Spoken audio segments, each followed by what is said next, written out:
Hello everybody, welcome to the stream and welcome to another day in Azeroth. Really appreciate y'all being here. Hope everyone is having a fabulous Monday. Eags, Wayne, Joanna, Geo, Chaos, Cat Lady Jude, David, Indy, Dante, Lawas, Monica, welcome everyone. How is everyone today? What is new? What is good?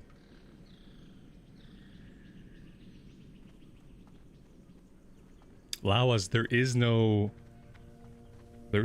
classic trial. As far as the retail trial, I have no idea. Retail trial isn't going to last you more than a couple of hours. Not just to get you to level 20. I don't think we need to worry about that. Alright, it's been a few days since I've logged in. Let's take a look at some housekeeping items. Inventory looks pretty good. We got a crossbow we're not trained for. We gotta go to Exeter. Let's, why don't we do that? Let's have a nice scenic walk to the Exeter this morning. And we'll train crossbows. I would like to start getting that leveled up as soon as we can. Don't know how many crossbows we'll use. But I'm also keen to see what the Night Elf looks like shooting the crossbow. Do we need to do any fishing? I think our fishing was pretty good, wasn't it? Fishing is 61 out of 75. That's not bad. And that's really all we got going on.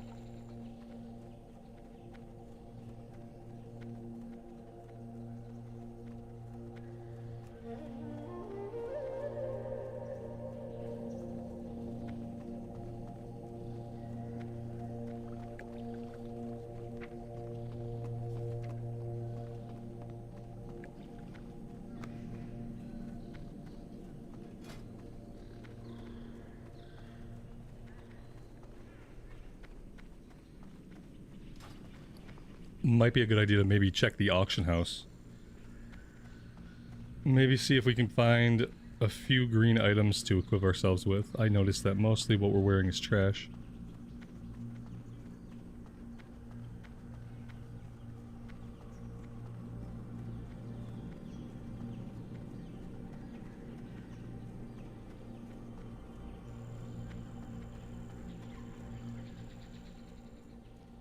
I'm in the Eastern Time Zone, US. So for me, it's 11:30.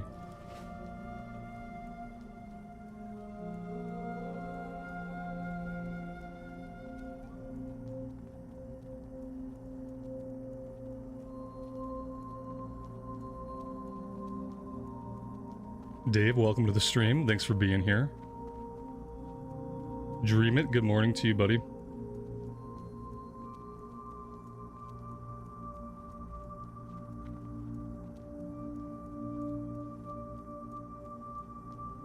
Pags, good morning to you. Let's see. I don't know the Exeter. I don't know where weapon trainers are at. I don't know really even where the auction house is at. I wonder if Questy can help me with that.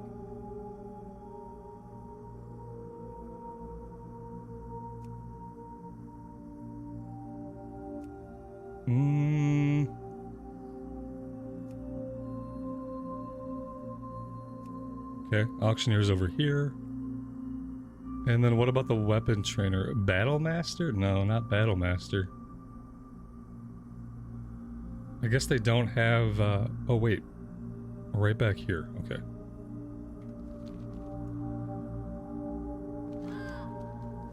So we'll do the auction house first. Just want to see if we can get some cheap greens.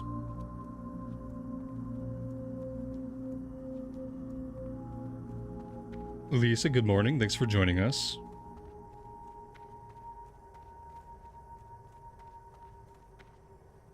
Blessings upon you. Alright, we are level 13. Let's just look for 10 to 13 stuff. I'm only gonna grab it if it seems like a really good deal. 64 silver? I don't know if that's a big deal. Like, That's a lot of silver. Like, I can afford that because I have gold on other characters, but doesn't this seem like a little bit of a ripoff? Joanna, thank you so much for the $100 super chat. That's insanely generous of you. I haven't even fully woken up yet. I'm not prepared to deal with that level of generosity. I really appreciate that. It's incredibly kind of you.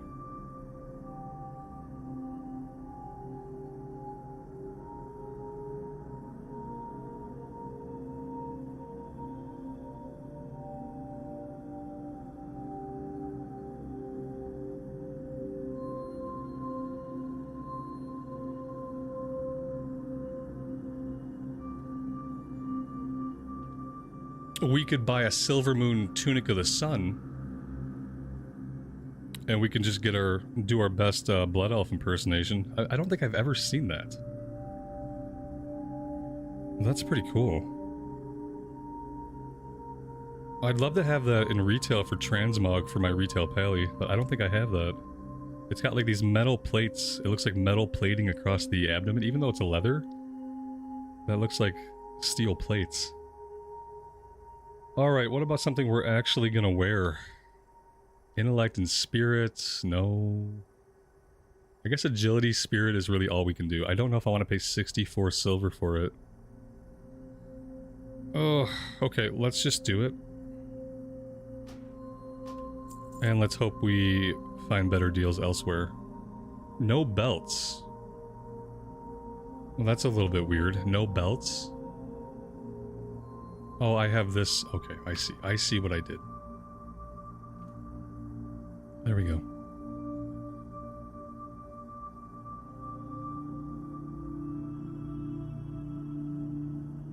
Well, thank you guys too. Everybody who's watching the recorded series and enjoying the recorded series, thank you guys so much for watching that series, for clicking on it every day, because I'm having a really good time with it. So I really appreciate all the support on the hardcore series. Oh my god, everything's so expensive. I'm gonna go stamina spirit for cheap. Like, I can't afford a gold for agility. Like 3 agility for 1 gold. No. All right, on to the next. Healing, agility, intellect could be okay. Straight up agility could be good.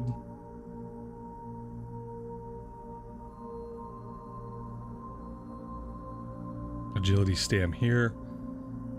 Well, I kind of want something cheap, but I'm not going to get agility for cheap. We can go straight agility right here, 41 silver. And let's see, boots. The Defias boots for over a gold? No. Not gonna do that.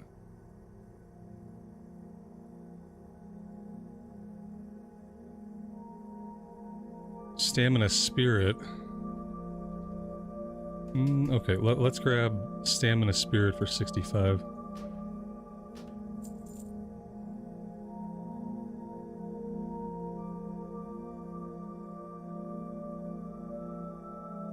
I think that's it. These are all too expensive. Let's check hands.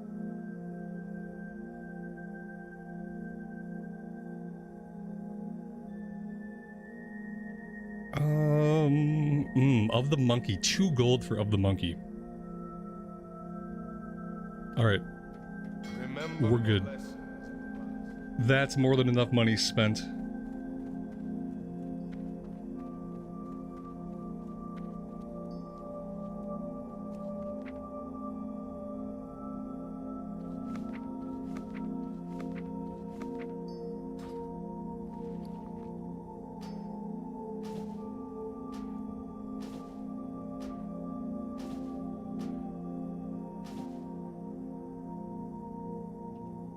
Alright, well that's a very eclectic look.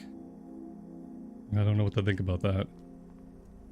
And then we have to find the Battlemaster. Battlemaster is back in the Traders tier, which is not really where you would expect a Battlemaster to be, but okay.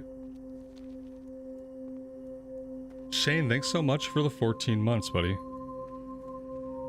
I appreciate you being here and hanging out with us. It looks like my boxes are not updating properly today. 1 second.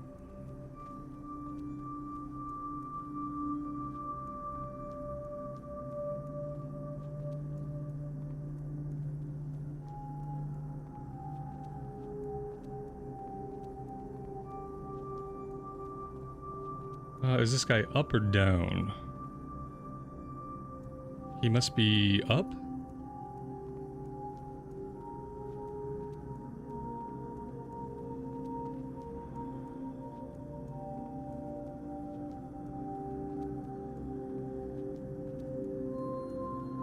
There we go. Now it's working.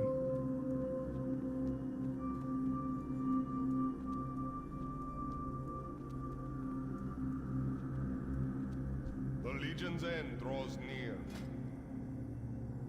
So we want crossbows. Let's just grab everything. That he had some crossover with what Stormwind would have had. But we got crossbows now. Let's equip this crossbow. We're gonna level that up a little bit.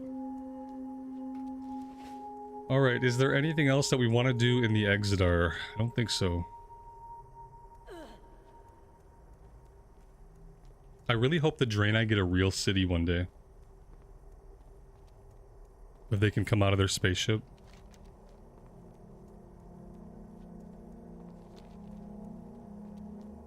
You'd think that would have been a priority. Like, pretty early on, you probably wouldn't want to live in a crashed spaceship for a long time. I'm assuming, like, there would be problems. If the ship isn't running, like, how it's supposed to run, I'm assuming there'd be, like, problems. You wouldn't want to keep everybody inside of it.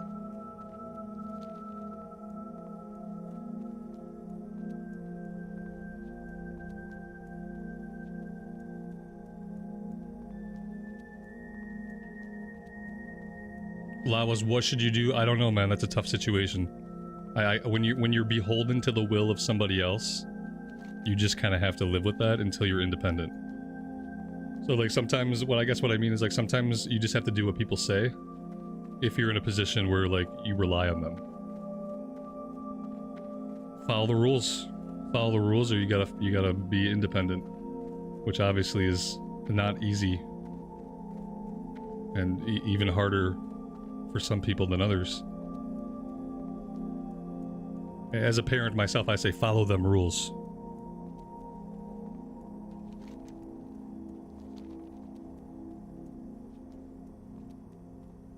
I tell my son, while you live in the house, you follow our rules. And if the rules become too burdensome, then move out. When you move out, when you're an adult, you go out, you can live by your own rules. That's about it. Talon, good morning. Welcome to the stream.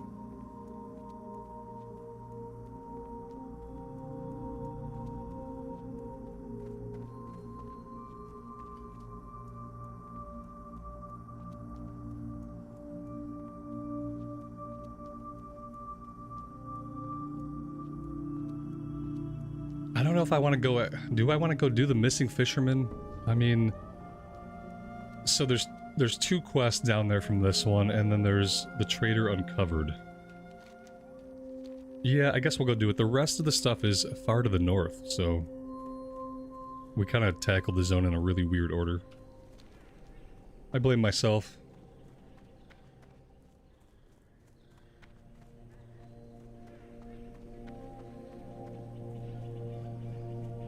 Oh, of course not. Oh, I'm not saying he is. All I'm saying is if you're living with your father and he says these are my rules, I'm saying follow him. That's it. I'm not making any judgments about anybody. I'm just saying that's what you should do. You should follow the rules. That's it. This seems like a fine rule to me. Just follow the rules. Or, if you don't want to, then you have to make that choice. But don't ask me for advice. I'm an American playing video games on the internet. We are going to have different ideas, but I would always advise children to follow the rules of their parents. Because the rule exists for a reason. Even if it's just because that's how they want things to be while you live in their house. But I would say never, ever, ever, ever go on the internet and ask a stranger for life advice. Don't ever do it. Because me, I'm not going to give you a lot of advice. But there are people out there who will give you lots and lots of advice and make it seem really convincing. So I would say just don't put yourself in that situation.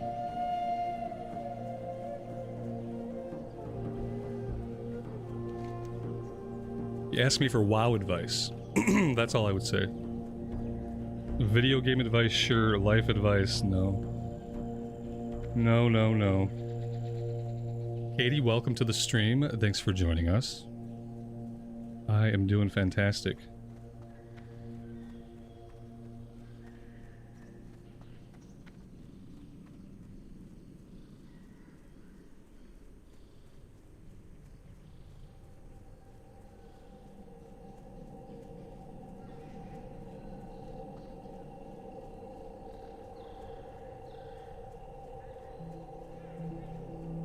Tony, welcome to the stream, buddy.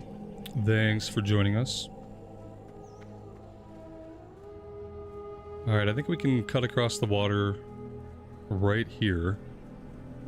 And we can come up on land close to where we have to do our best tree impersonation.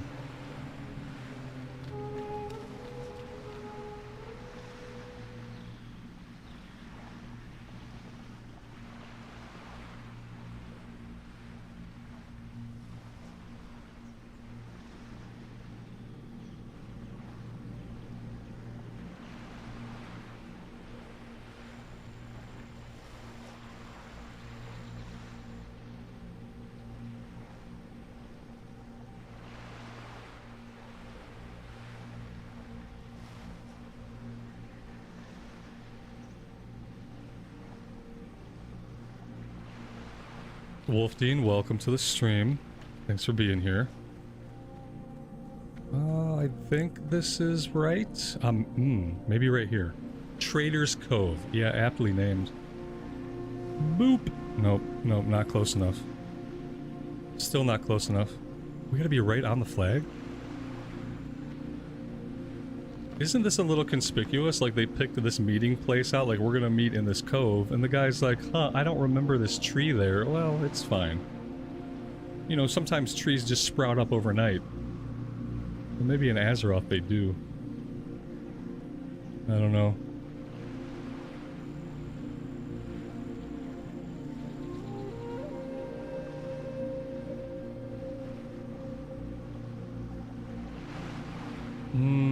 Okay.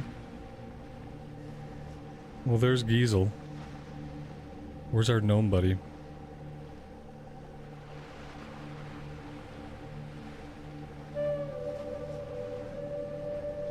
Okay.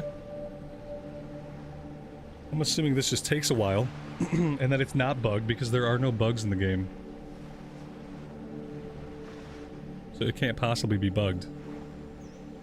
Did I bug it by putting the tree right on top of the banner? I don't know. What's the timer on the tree? 1 minute. Okay. Oh, they just... Okay, he was not there, and maybe he was hiding in the tree. I don't know. I didn't see any dialogue go off between them. Typically, they'd have some dialogue. Either way, it looks like we got quest credits, so... I am gonna head... Actually... yeah, let's head south first. Let's talk to the fishermen.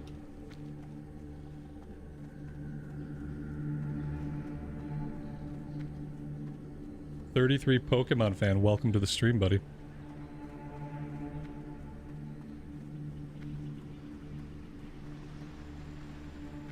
Oh, we gotta level up the crossbow. We gotta start taking pot shots at, like, low-level stuff. Oh god, we gotta see how she holds the crossbow. Please hold it normally. Okay. Yeah.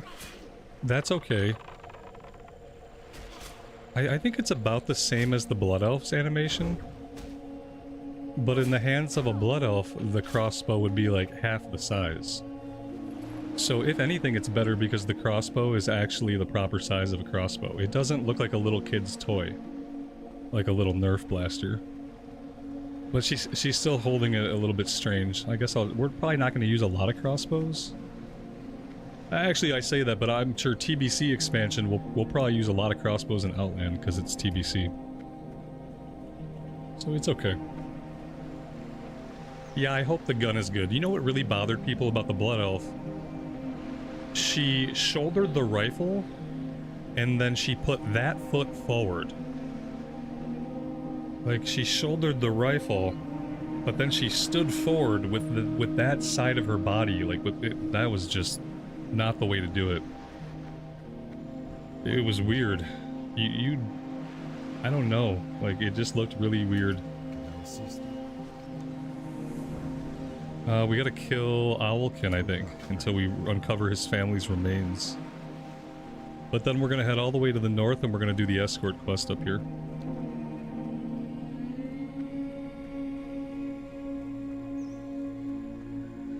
Chris, welcome to the stream, man. Thanks for joining us today. Looking forward to Wrath of Lich King Classic coming soon. Oh boy. I mean, we're either in the Classic Plus waiting room or we're in the Wrath waiting room. One of those things. Everything's up in the air right now.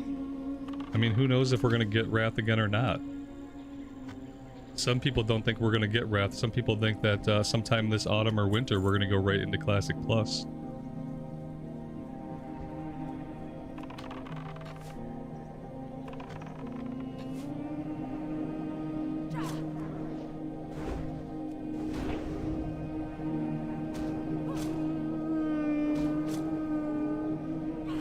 You know what would be really nice, like as a hunter, if I summon my pet. There we go. That's better.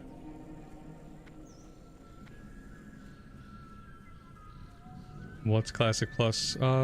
Everybody on the internet has different opinions of it. Best to Google that one. But it's like Classic Era, but if there was new content and the devs took the game in a different direction. Like, imagine never going to Outland. Imagine Wrath never happening. Imagine instead you stay in Azeroth and like more zones open up in Azeroth and the game has all kinds of changes, but we don't go to like other planets and stuff. But probably Google it. Different corners of the internet have a different... We don't know what Classic Plus is going to be. We're gonna find out in September when they announce it at BlizzCon. But right now everybody has their own ideas on what they want Classic Plus to be. You know, I myself have a laundry list of things that I want in Classic Plus, of things that I think will be in Classic Plus, and of things I think we need but that won't be in Classic Plus. I have a whole list. Maybe eventually one day I'll script up a quick video and I will espouse that list into existence. But yeah, everybody has different ideas.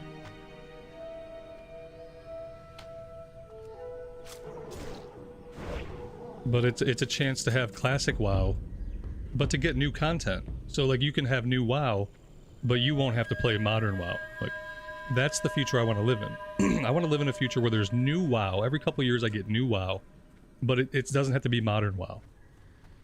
Because I feel like me and Modern WoW are probably going to keep growing further and further apart.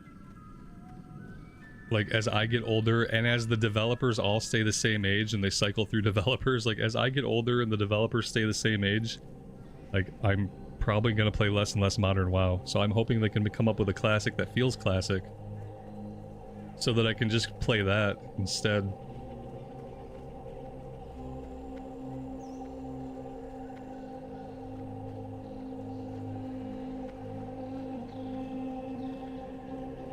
I should make that video. I might make the video. It'd be pretty easy. Like, I talk about this stuff all the time.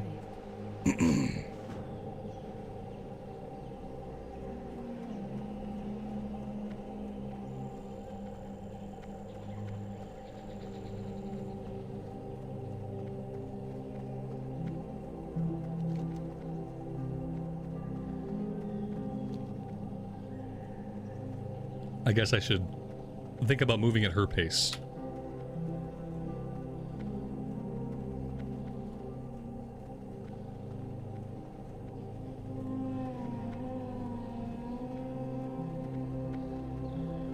Yeah, I do the same thing with retail and classic. Like, I enjoy endgame in retail, and I enjoy everything else about classic.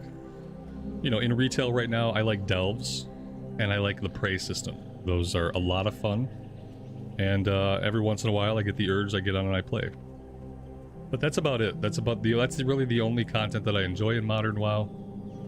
I enjoy the classes and the button pushing, all very fun. But as far as content, just delves and prey right now. They almost had me into some of the story. Like, I started to get into some of the story with, like, the base campaign of Midnight. The base campaign of Midnight was pretty good, but every time I go back and I check out, like, the patch content story, the patch content stories are always very cringe and just, like, ugh, like, unfinished. I don't know. So, yeah.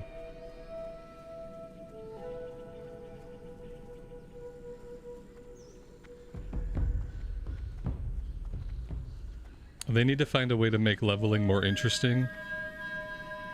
And I'd love to level more classes, but leveling just isn't interesting enough for me to... I leveled a couple classes a few months ago, but then it was like, okay, there's more specs I'd like to see, but there's not enough content that I would like to actually do. So I don't know how they make leveling fun in Modern WoW. Maybe they don't. That's my idea, is that, like, maybe they don't bother with it because nobody really cares anyway.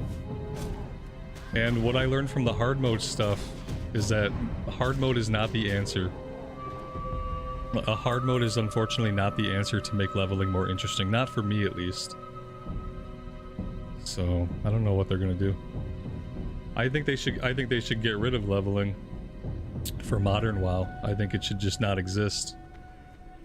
And they should put you through, like, maybe you do a 10 level tutorial though. Like, you do like 10 levels as like a tutorial part of the game. But then besides that, they just get rid of leveling completely. Because it doesn't seem like it's ever going to be good. And like the people that play Modern WoW, they don't even care about leveling. So just get rid of it and focus your efforts on like stuff that people actually like. And God, not story though. Stop writing story. Full breaks on all the heavy exposition and all the character development. Like full breaks on that stuff. And just design the world. Like make really good zones that are compelling. Focus on like instance content. Seems like that's what they do best.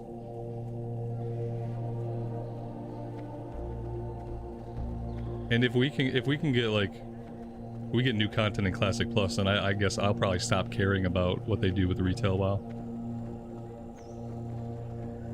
By not knowing what's going on in the story right now, you're not missing a lot. And even if you had been playing the game consistently, you still won't know what's going on in the story. And in fact, the only way to really ever know what the devs want to be going on in the story is to watch YouTube videos. You have to go watch Noble's videos, or you have to watch Bellular's videos.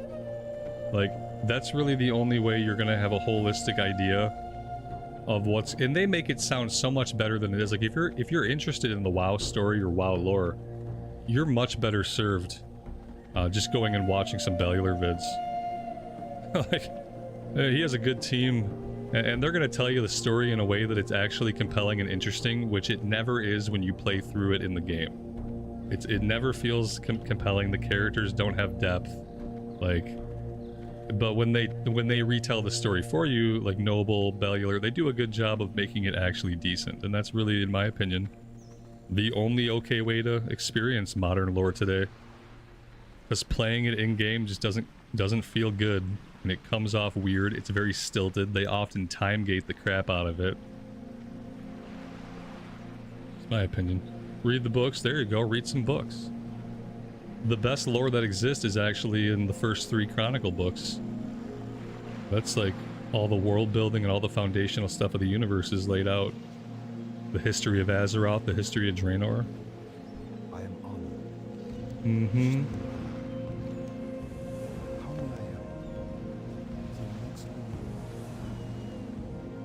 Wolfdean, you checked out when they went to the Shadowlands. Yeah, a lot of people checked out of the narrative when they went to the Shadowlands. A lot of people checked out of the narrative when Sylvanas burned Teldrassil. Like, that's where a lot of people were like, oh no, we have some unhinged people running the story over at Blizz. They don't care about the characters or the setting. They just care about shocking us. They care about doing their best Game of Thrones right now. Like, Game of Thrones was really big at the time, like the TV show, first one. And so, you know, we got Sadistic Sylvanas burning the World Tree and a bunch of other crap. We got Nathanos gets his head sliced clean off by Tyrande. She goes all crazy and slices his head off. Like, we had some like massive, like really shitty Game of Thrones vibes going on. That started in Shadowlands. Then they had to go in the complete opposite direction for Dragonflight. Everything had to be cuddly and nice.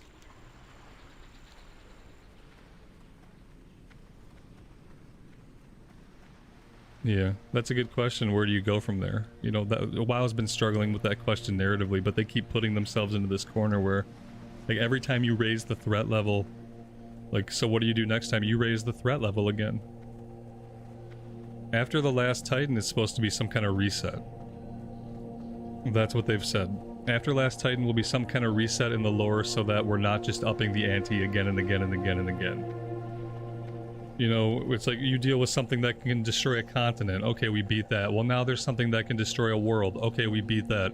Okay, well, now there's something that can destroy the whole universe. Okay, okay, we beat that. Like, what else is there? How many times do we gotta save the universe? And so they said they're gonna get away from that type of storytelling after Last Titan. Who knows what that will feel like or how that will work? You know, I've kind of said that the only way you can get away from that stuff is if you go back to telling stories about faction conflicts. Because that was a lot of what Classic WoW did. It was World of Warcraft. A lot of the stories going on in the zones, they have to do with faction conflict. Or, like, faction conflict exists and is like a B story to what's going on in the zone.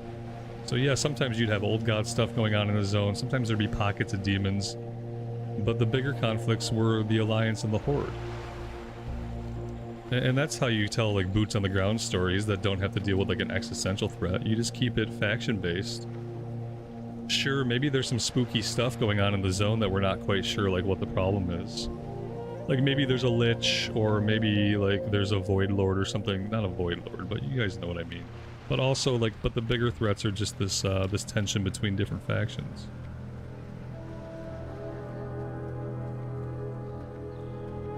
And why is the Alliance allowed in Silvermoon? Well, yeah. I mean, to be fair, there is a small area for just the Horde where, and I go back there to use the Catalyst. When I want to use the Catalyst, I go back and, like, there's a Horde-only section. And it's really quiet back there. Nobody goes back there to use that Catalyst. I get the best frame rates in the entire game, like, back in the Horde section of Silvermoon. It's like the bottom right corner where nobody ever goes for anything. And that's the area where if Alliance go there, supposedly they'll be PvP'd. Haven't seen it, don't know why anybody would ever want to go down there. But yeah, that's what you get. Oh, jeez. Oh no. Okay, we're fine. Let's put the cat on passive so he comes with us. No reason to fight to your death, buddy.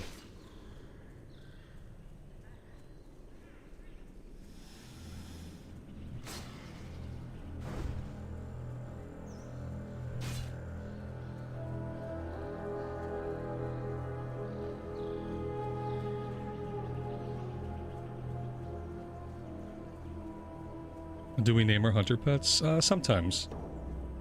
Nothing has really occurred to me for this guy yet.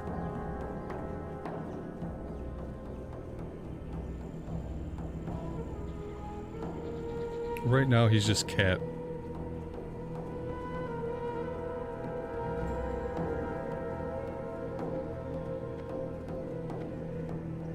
I thought about naming him Spot, but I don't really want to give him a joke name. When you give pets a joke name, things don't work out.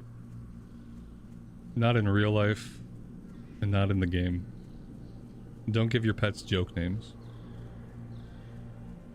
Bad luck.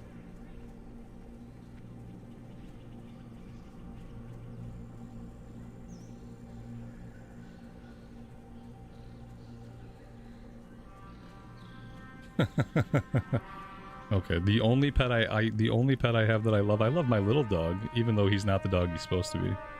My big dog is a terrible animal. My big dog is really a bad animal. You guys don't know the half of it. My little dog's fine. My little dog's actually a really, really good little dog. He's a really good little dog. You know, he was supposed to be 15 pounds heavier than he is, but he was also supposed to be a Jack Russell Terrier and not a Chihuahua Rat Terrier mix. But, you know, What can I do for you? Well met. sometimes when life gives you lemons, you make a mutt dog and you keep it. Or the Alliance. Yes. I guess.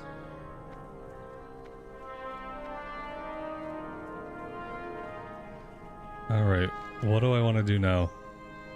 We're gonna head all the way up here now. Name the cat Scrambles. That's pretty funny. 2 Chihuahuas. Oh man, I feel like they probably do operate better in a pack.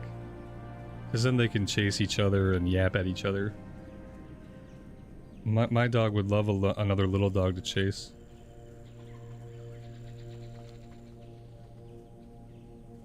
Yeah. That's what I think about my dogs. Like, if I ever have to live in an apartment again, like, my little dog would be a perfect apartment dog. Unfortunately, I have a 90-pound dog also that's a terror.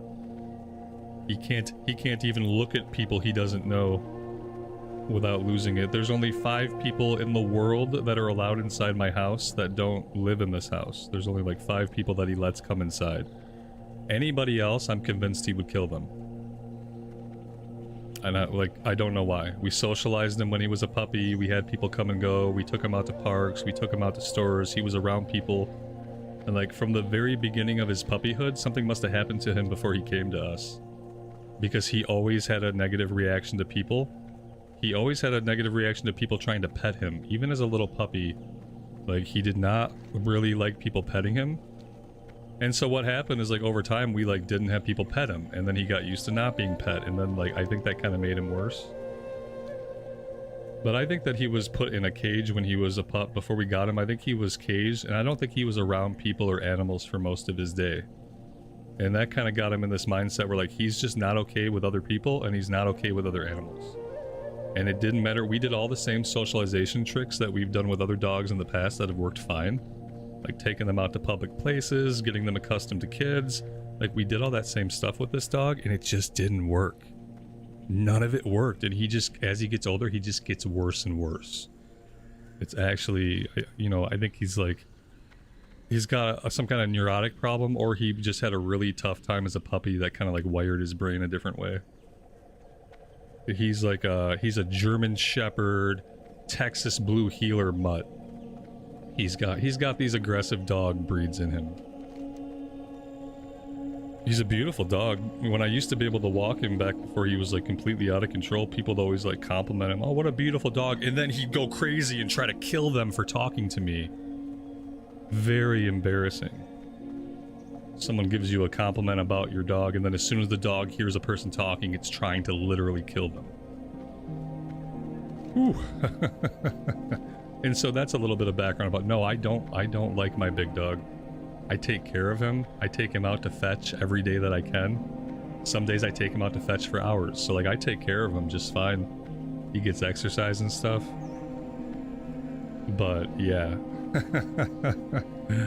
It's hard to feel emotions for an animal that makes it so that like you can never have any friends over, you can never do anything at your house, you know. Anyway, here we are. What do we... I'm not super familiar with these quests up here, so I gotta take a look at these. 8 Ravager hides, okay. Murlocs. 5 stacks of grain from the Murlocs. Okay. Some dogs just aren't social regardless of training. Yeah, I get that, but in the past we've had dogs, we've always been able to get dogs to a point where they're okay.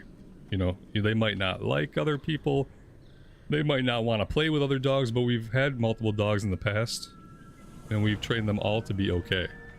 We had a German Shepherd like 12 years ago, and she was great. She would walk off leash. She didn't react to people at all. Like, so I don't know. We're not going into Still Pine Hold yet. I don't know what it is. But whatever it is, I'm probably stuck with him for 9 or 10 more years. So like, you know, and now that means I can't even get another dog. I have 2 dog slots. 1 dog slot is taken up by a dog that I can't walk or do anything with. And the other slot is taken up by a dog who's too small to do a lot with. Like, my little dog can go for walks when it's like perfect temperature. When it's perfect temperature, if there's not a lot of wind, because he's scared of the wind. If there's too much wind, my little dog will get scared. He knows how to slip out of his collar, and he's run half a mile all the way home before. Just because he got spooked a little bit. In his little dog brain, he gets spooked sometimes. And one time he got spooked, he slipped his collar, and he ran a half mile back to our house. That was a fun day. Thankfully, he seems to just know the way, and he just got himself right back. So yeah, my dog slots are full, and I don't have a good walking dog, and that's for someone who really likes to walk. That's a very sad state to be in. 2 dogs, and I can't walk with either of them.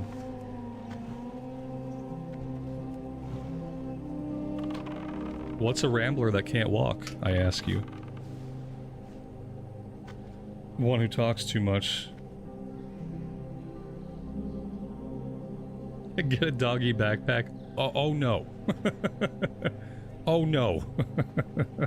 I want to walk the dog. And I want us both to be getting exercise out of it, you know? Like, for me, part of walking a dog is like, I want to walk the dog so that I can go for the walk. But I want the dog to get exercise and like be healthy and stuff. And like, I want the dog to feel it. I want the dog to enjoy the walk, you know what I mean? Like, when I walk with a dog, I want to feel like the dog's enjoying the walk. And with my little dog, I never feel that way. With my little dog, I always feel like he really, really, really just wants to run home. Like, at any point on the walk, if I were to take him off his leash, he would book it home as fast as he could and not have a second thought for me. And I don't really like that. I want the dog to enjoy the walk too.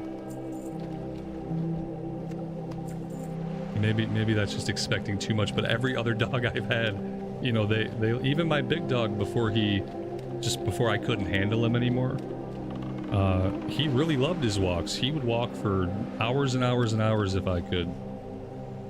He just got to a point where, like, anytime he saw a person or heard a person, he'd try to go for him. And he was destroying, like, both of my elbows. He had, like, basically destroyed both my elbows from having to, like, hold him back from killing humans. And so I had to give up walking him. He liked it, though.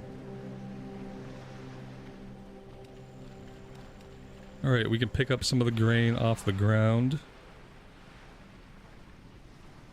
Better for him to run a half mile home than in the wrong direction. Yeah. My son was with me when it happened, and he was not very happy. Because in my son's mind, he thought I should be running after the dog. Like, frantically trying to catch it. And I said, look, the dog's already a block away. We can barely see him. I'm like, all we can do now is get home as quickly as we can and hope that he's there. And if not, I'm going to get in the car and I'll go look in the car. But I'm not going to chase him like a lunatic through the neighborhood and never catch up. Yeah, my son was not happy. I think eventually he figured it out. Like, the dog was simply too fast. But yeah, it was a bad time.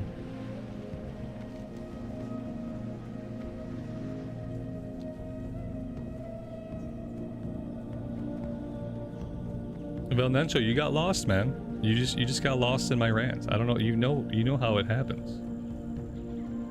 You know, it happens. It's happened before. It'll happen again. Okay. And so where are we going now? Over here, I think. Directly to the east. For Ravagers.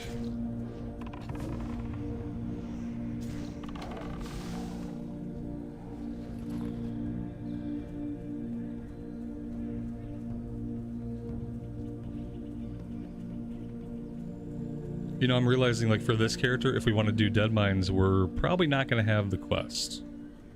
I don't think I'm going to go over to Westfall just to do the quest that we need for Dead Mines. I think we will still queue up for Dead Mines. And with any luck, we'll still get a couple runs in, but I just don't think we're going to have the quest. With the Stormwind quest, maybe somebody could share with us. But we're not going to have, like, the chain off of the Defias questline. I'm not going to go to Westfall to do all that stuff on this character.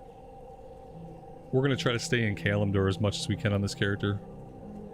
Which means we're going to do Darkshore, we're going to do Blood Mist, we're going to do Ashenvale. And whatever little bit there is in places like Stonetalon Mountains, I know has a couple of quests for Alliance. We'll do Desolates because we didn't touch any of this stuff. On the Human Warrior.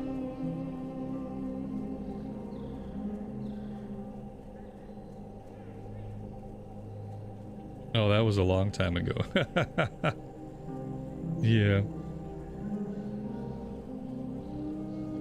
I remember that day, though. It's graphic, so I won't discuss it explicitly.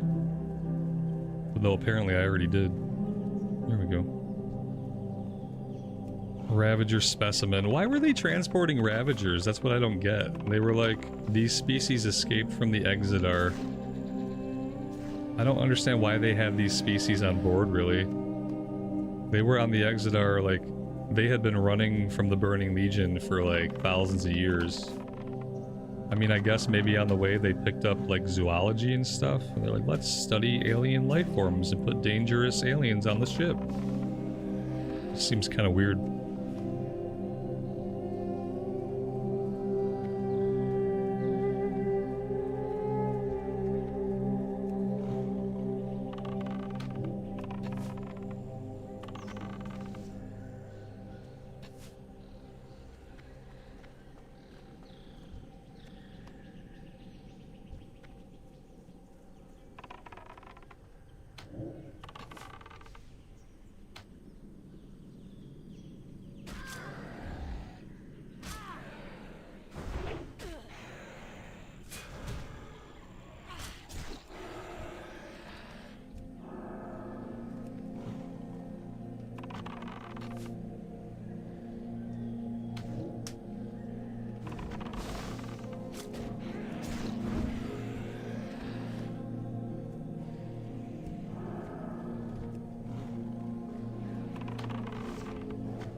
I wonder if since they remade Silvermoon, if they do have any plans to remake the Exodar or make a new city. I remember doing the Draenei Heritage Armor. And if you do the Draenei Heritage Armor questline, like they talk about all these plans they have to rebuild Shattrath. And I don't know if they meant they were going to rebuild Shattrath in Outland, which seems like a really bad idea because Outland is still like technically broken and falling apart. Like it's not like we fixed the place while we were there. Or if they mean like rebuilding, like building a new Shattrath somewhere here. And that'd be really cool. But you know, the Draenei Heritage Armor quest has been in the game for a while now. Yeah, I'm thinking that they must have meant they would build it in Azeroth, not like they would like rebuild it out in Outland. That would make no sense.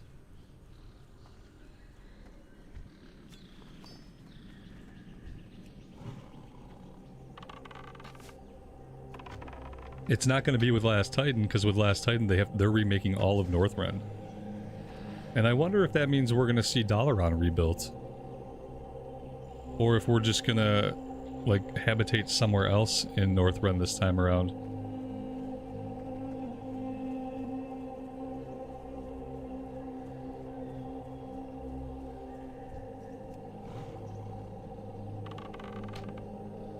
They'll name it New Shattrath. Like I think that's literally what they said in the quest. And those words might have even been capitalized. New Shattrath, I'm pretty sure they said they would call it. They had like Velen showed off blueprints for it and everything.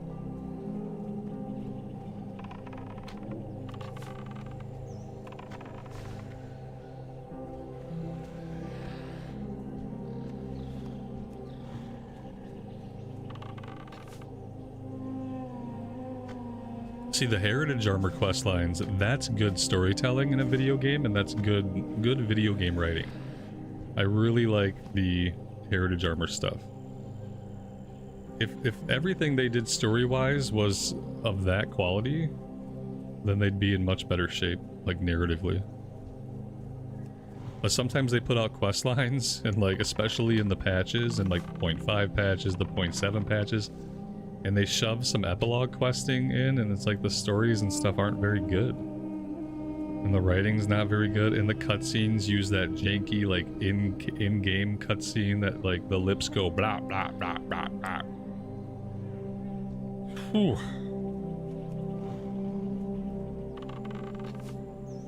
I wish they would just do more stuff like the Heritage Armor quest lines.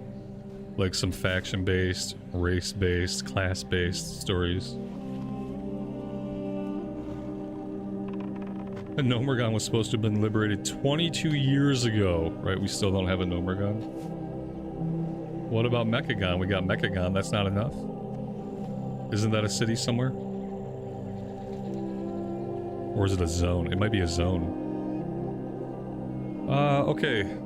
That's it for the Ravager hides.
Papa Bear, I appreciate that.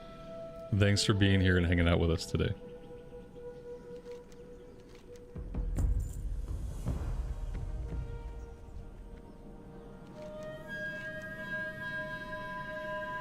I really guess more than anything else, I'm looking forward to seeing what they do with the lore in Classic Plus. I'm like I guess the biggest thing I'm curious about, maybe they'll do more Q&As as we get closer, but I just want to know, like, how much different direction are they going to go with Classic Plus? Oh, I'm really excited to see, like, what's going to be in it. Are we going to get a bunch of new, races? Are we going to get a new faction? People were speculating. You know, it had the Camel... They saw that leak, and it had the Camelot tag, and people started thinking about Dark Age of Camelot. And I guess Dark Age of Camelot had 3 factions, and, like, the influence of Dark Age of Camelot as a game, it, like, heavily influenced World of Warcraft having 2 factions. Because there was a point in WoW's development, apparently, where there weren't going to be 2 separate factions. It was going to be EverQuest style, where, like, no matter what you played, you could play with everybody else, you could do the same content as everybody else. But somebody on the original dev team, like one of the original people, they really liked Dark Age of Camelot. They really liked the idea of, like, the different starting zones and the different, like, continents for the factions, like, seeing completely different sides of the world. And so Dark Age of Camelot is, like, basically why WoW came out and had 2 factions. And so, like, I'm wondering, like, hopefully, if anything, hopefully for Classic Plus, like, the factions will continue to be important, but also, like, expanding the factions. Maybe having another faction. Maybe just having more races. Oh, Search Stillpine Hold. It shows on the road back here. Like, I'm not going to get to it that way. Pretty sure we got to go into the cave. Not around the cave. See, this is what happens when I just ramble and I don't really pay much attention to the game. Patrick, welcome to the stream. Good afternoon to you. Exponent Poet, thanks for joining us. SimCity Ricky, thanks for being here. And no, I have not heard about that. I don't know what that is. Is my aspect active? It is active, actually. It's down here beneath, my buff's down here, like beneath my health bar. Yeah, but, you know, that's a good question, because, you know, half the time it's not active. I don't blame you for wanting to know. Alright, here we go.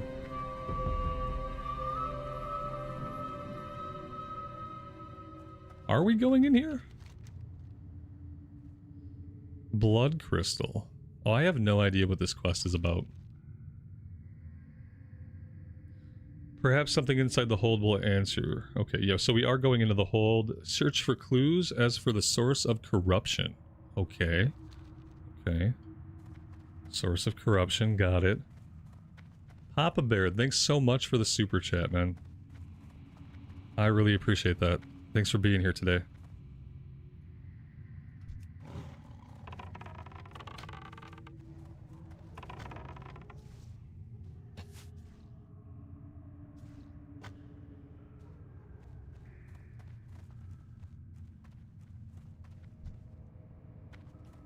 I think for this we want to take the low road here and head all the way to the back of the cave.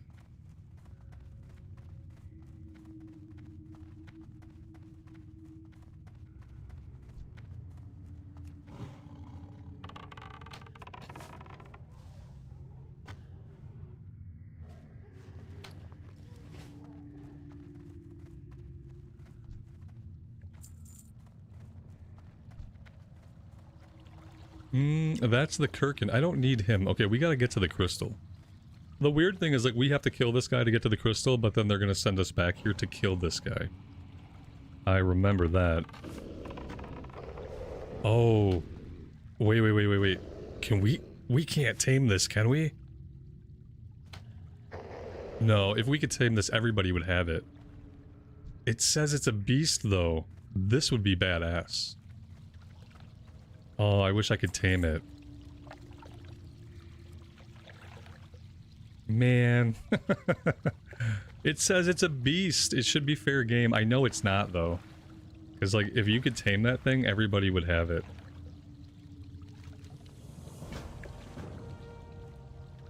Oh, God. Where did they come from?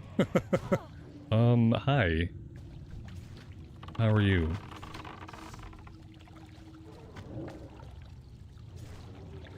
We have an ability to tame beasts, but we have to not have a pet with us. So in Classic, in order to tame a new beast, I have to put my current beast in a stable. I can't even just dismiss him, I have to leave him in a stable. And then I gotta come out with nothing, and then we have a tame beast ability where we channel at it. And if we finish the channel before it kills us, then we have tamed the beast.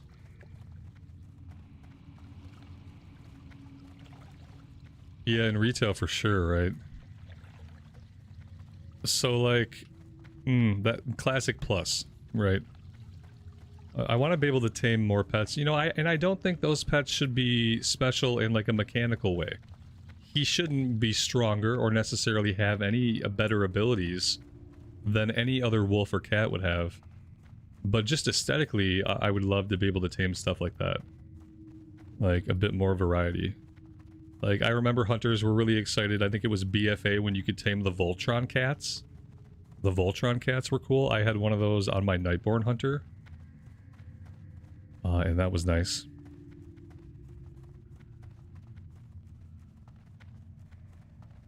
Mantar, good evening, buddy. Katie, have a good rest of your day. We'll catch you next time.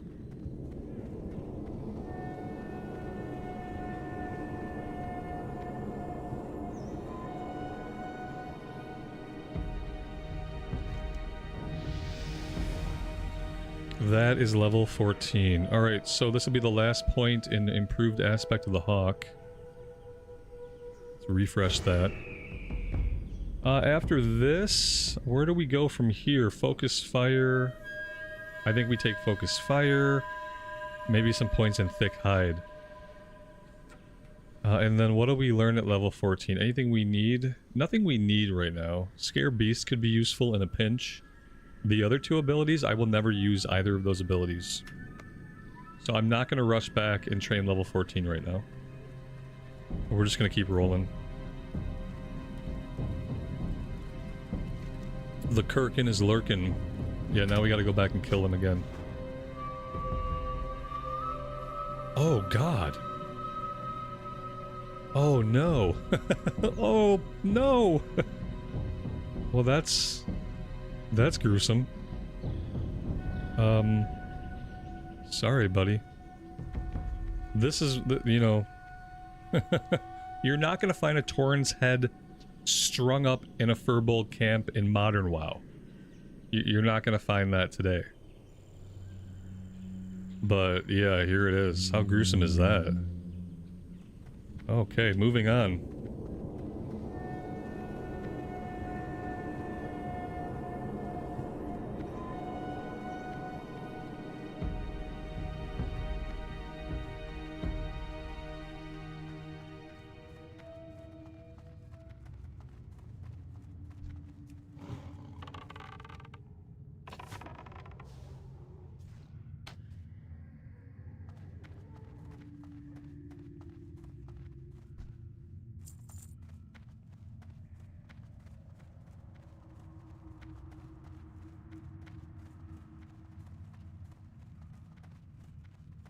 Yeah, we have some gold. I have some gold on this server, but not a ton of gold. Oh, 123 overall.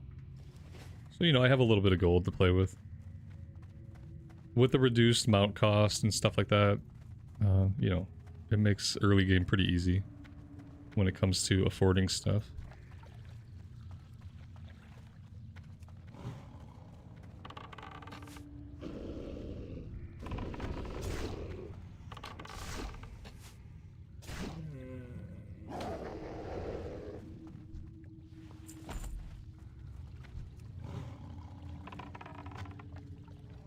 So I think with that, we're basically done here. I'm not going to do that one.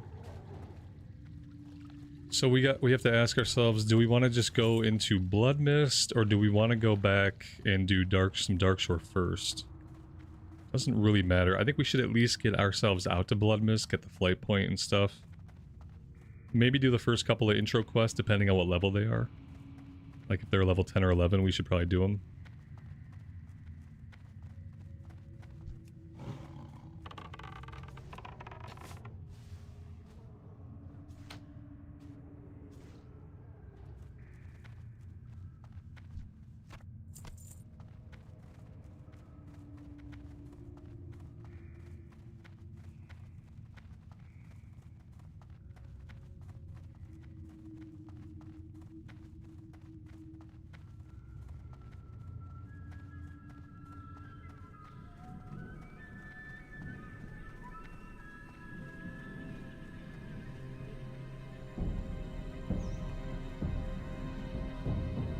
Wow, Jonah, really? Another $50 super chat?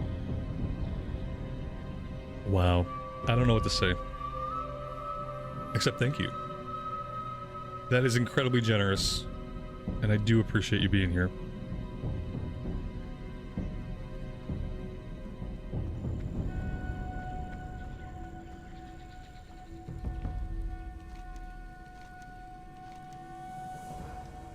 Deliver Kirkin's hide to Murdo at Stillpine Hold. Where is Stillpine Hold?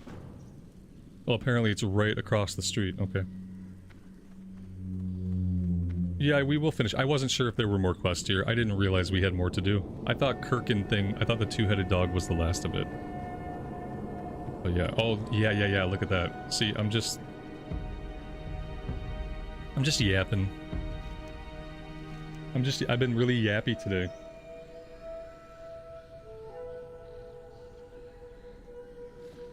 I'm sure the YouTube comments after the stream will reflect how yappy I was.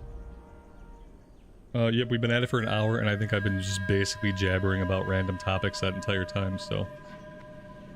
My attention to the questing has been a little bit... It leaves something to be desired, right? This says we have another quest to pick up here, but I'm not seeing it. Okay, I'm gonna go back in and finish this one. So Chieftain Umaru, he's not down below. We didn't see him on the bottom tier. He must be up top. That's why we didn't run into him naturally. I got recharged over the weekend. Yeah, I mean, I definitely charge up a lot when I'm doing working in recorded stuff and having days where I'm just doing recorded stuff and just spending time at home. Yeah, that's true. I do tend to bring a little bit more energy on those during those times. Oh, here he is. Can I just like pluck him from over here and then have him run to us? I bet I can. Yep. All right, he might bring an ad or two with him, but that's okay. We need a couple ads anyway. Oh no, he's gonna be all on his own. If I'd have been shooting him the whole time, I probably could have killed him before he got here. There we go. Okay. And then we need 2 of these guys.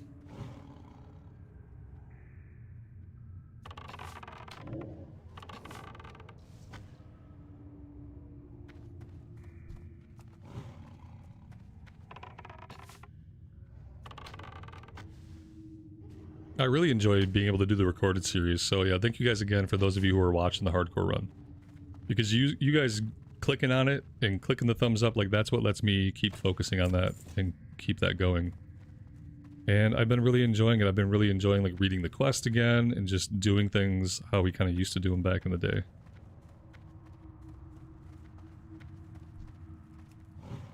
That has been really fun.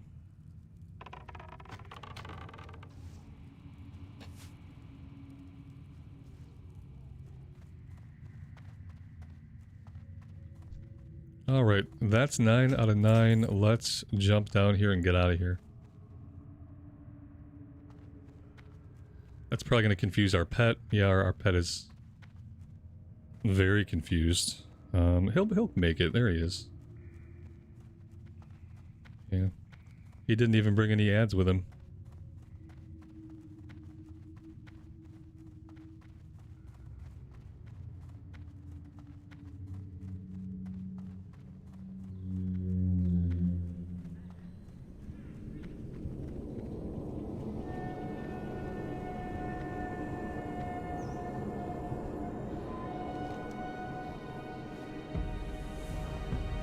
Here we go.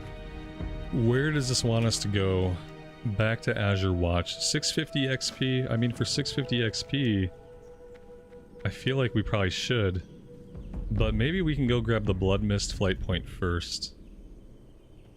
If I grab the Blood Mist flight point, we can fly back down to the Exodar. We can turn this in. And then we could get out of here. Hearthstone, unfortunately, it would have been smart for me to set it to Azure Watch, but unfortunately my Hearthstone is set to Dalinar. So, you know, that'll be good for getting us going in Darkshore. I think maybe we should do some Darkshore first, and then do Blood Mist. I feel like I'm always struggling a bit more with Blood Mist than I am like with the Ghostlands or with other zones in that level range. Maybe because I'm not as familiar with it. But I think getting a few levels up in Darkshore will help with that. So yeah, I think I'll go get the flight point and then we'll just fly back south.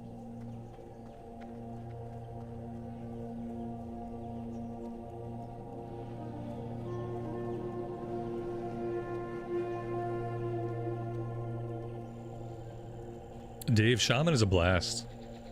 The more I play Shaman on the hardcore run, I'm like, oh man, but Shaman is really good. Shaman is a class that's been through like so many different kind of like iterations, well, especially like Enhancement Shaman. In vanilla era, like an Enhancement Shaman, you either had a sword and board or you had a two-hander. You know, by TBC, now you can dual wield. Like now suddenly you can Enhancement Shaman dual wield, or you can do the two-hand build. By Wrath, I think the two-hand build was basically done and you had to dual wield. It's been through like so many iterations. I like a good two-handed weapon Enhancement Shami, but I'm pretty sure the only time that's viable is vanilla and TBC. I'm pretty sure by Wrath you don't want to do two-handed weapons anymore. I kind of wish, like, similar to how we had Gladiator stance for a minute with the Warrior, I wish there was a way for Enhancement Shaman to do DPS with a Mace and Shield. Because I really like the Mace and Shield aesthetic. And I think it'd be cool if there was a way to DPS like that. Or they could make a tanking spec. Like, if we could tank like that, that'd be cool too. You're gonna go Elemental. Yeah, Elemental's, you know, consistent, I think. It does evolve over time, but I don't think it has as many drastic changes in the first couple of expansions that Enhancement does. Elemental's a safer bet. I mean, I'm going Elemental on the hardcore run. But I feel like I'm still gonna do, like, a bunch of meleeing in combat. Like, in, like, normal combat, I'll probably still be meleeing, like, quite a bit. The staff was cool, actually. I liked Flame Tongue and the staff. That kind of made me think, oh, if only I could have, like, a two-handed mace. But then I was like, well, I can't do that unless I go Enhancement. And I don't think I should go Enhancement in hardcore, because I feel like, how am I going to get the gear I need? I really can't rely on a weapon in hardcore. I've learned that lesson so many times on, like, multiple paladins that can't keep their weapons going, warriors that get crappy weapons. Like, I'll take this just as a reminder that we need to come here.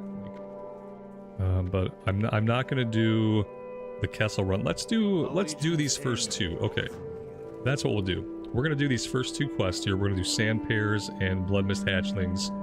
Then we'll grab the flight point, and then we'll carry on. That way we've done everything we're going to do out of this small little southern camp, and we don't have to worry about coming back and doing it later. And then also, saving Princess Stillpine. We should probably see if we can get that one done too.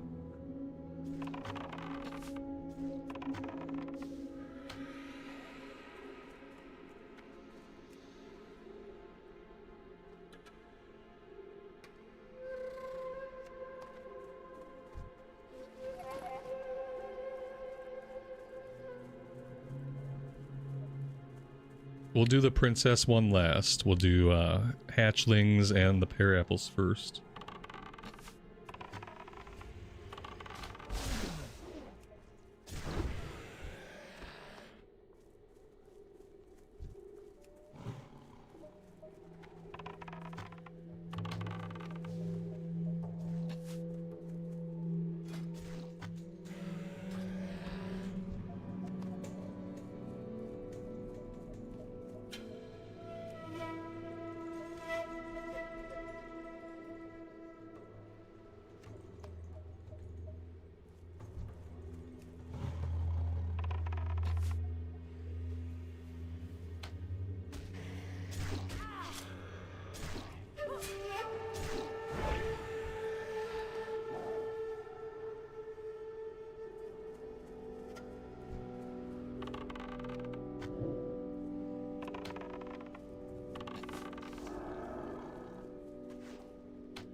You'll see by Wrath of the Lich King, you can just blast on a mage.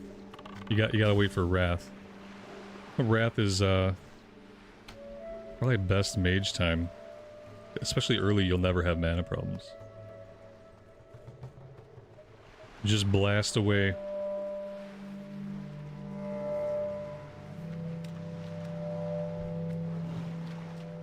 But if you're trying to do a mage on hardcore, like, it's gonna die. Oh, I got a mage to level 20 once, and then I died to a disconnect. It was like the only time I had died to a disconnect. Like, I played so much hardcore and not lost characters to DCs. I got my mage to 20. I was like so excited to start getting portals and stuff like that, and then I DC'd in Lochmadan. And that was rip. It was very sad. And I was shocked to get the mage to 20. I was like, oh man. And at 20, you have all kinds of things by then. You have Frost Nova to help out. You have Blink to help out. Like, it's like, okay. I'm about to become a lot more, like, survivable. And then dead. We had one other mage that was a troll mage. And I got her killed in Hillsbrad by going into the council building in the Hillsbrad town. And, yeah, that was sad. We were like level 24.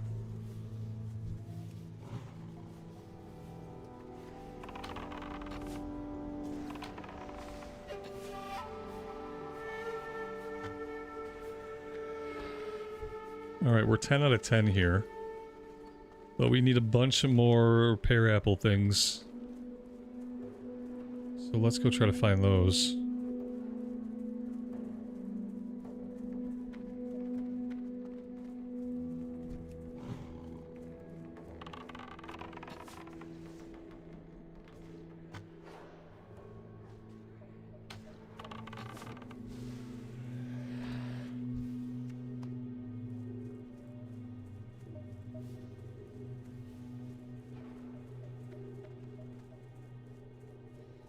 You know what I'm gonna do? I'm gonna do the ground clutter trick. I have to see these from a distance, I gotta turn the ground clutter off. We'll turn it back on once we're done.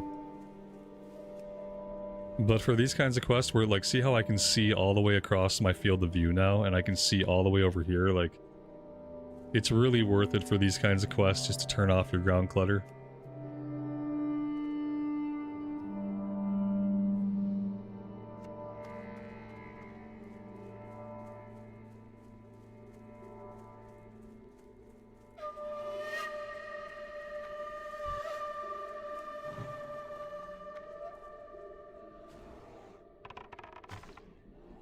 Yeah, see, now that we don't have ground clutter, I can see 3 of them from where I'm standing right now.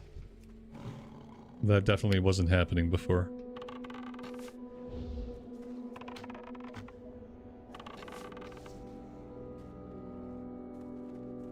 Does it work for herbalism? Yes, absolutely. If you're like me, and like you have to zoom your map in to see where the yellow dot is because you can't see it in the field, yes.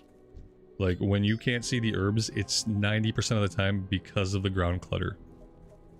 Like, remember, back in 2004 when the game was designed and when the game came out, there was no ground clutter. The ground clutter was what you see here.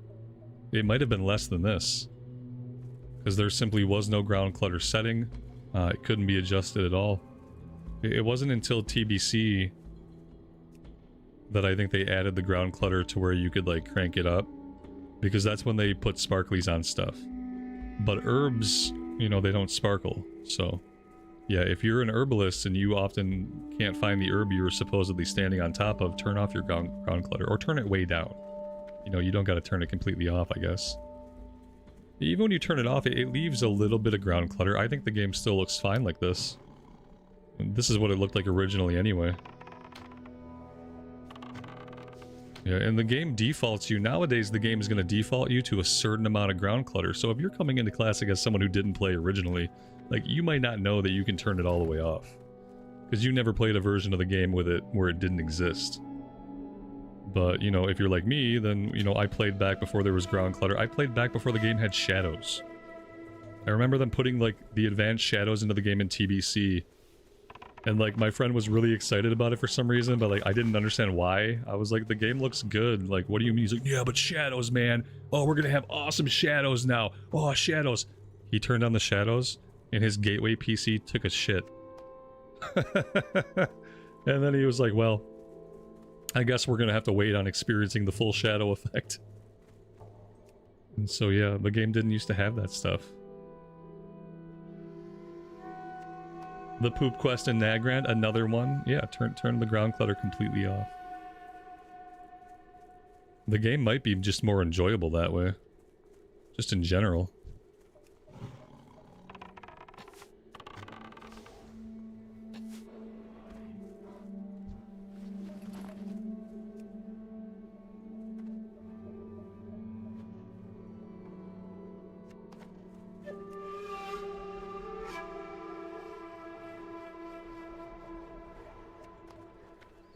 And there we go, just like that, we have 10 out of 10. Much easier to get it done that way. Let's head down here and we'll see if we can rescue the princess.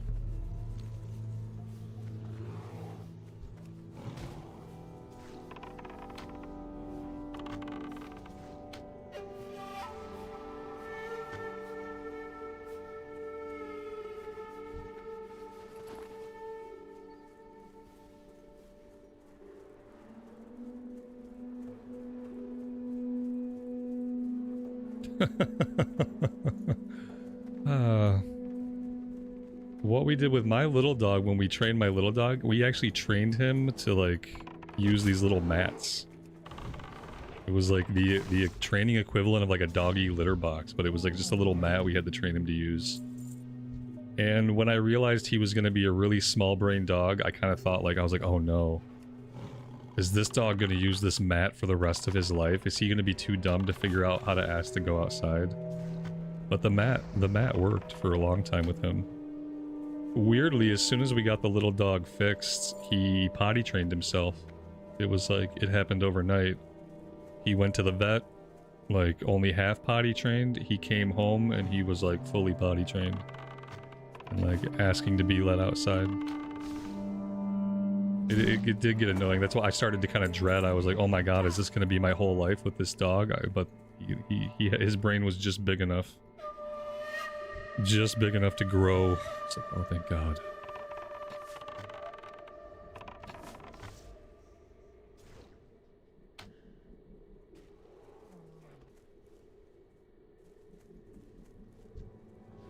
At least they're smart enough that they can learn that kind of thing, you know?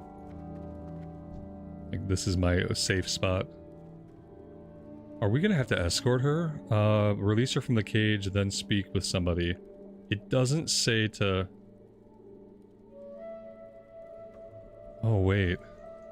Oh, we gotta kill a guy for the key. Okay, let's take the quest. That's right, and then we gotta go to this other camp, and if we fight at the other camp for long enough, it'll spawn a chieftain who has a key. It's one of those quests. Like, kill until the guy comes out, basically. And I think it's this camp back here that he spawns at. Yeah, like somewhere back here. This should be good.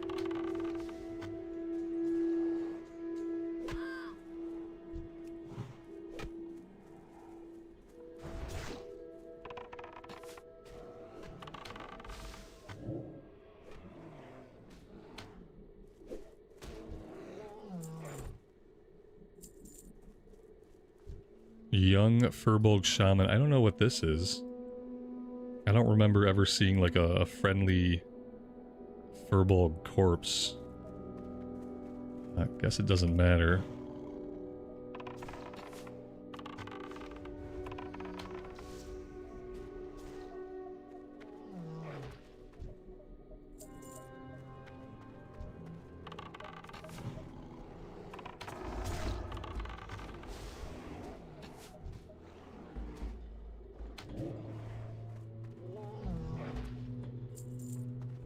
My little dog needed boots. Like, one of the reasons I can't walk him, like, I can't really walk him because it gets too cold and then his paws get too cold.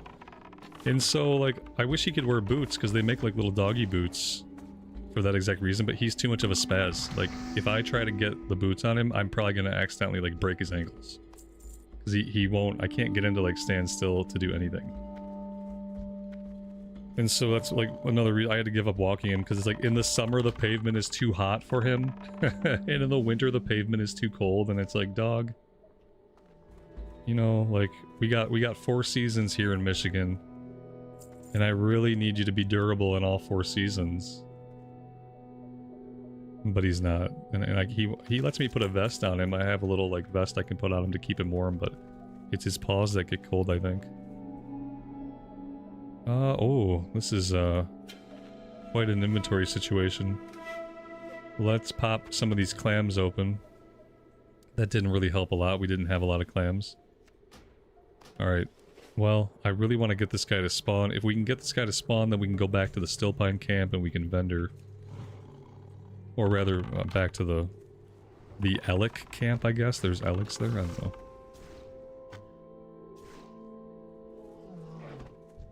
Am I at the right place, though? There's like a specific camp that he's supposed to spawn at. And I thought this was it. But now I'm not so sure.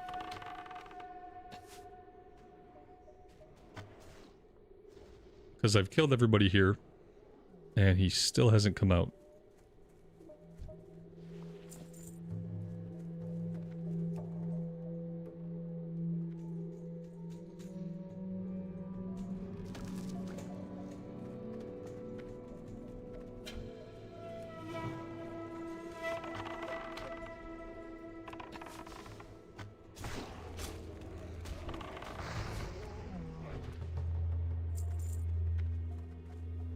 Alright, well, there are 2 other camps. Let's go to the one down here, just directly south of us. Maybe he spawns down here, I don't know. No. He's not here yet. Let's kill everybody here and see if that gets him to come out.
Apparently he's being very reticent today. I don't know.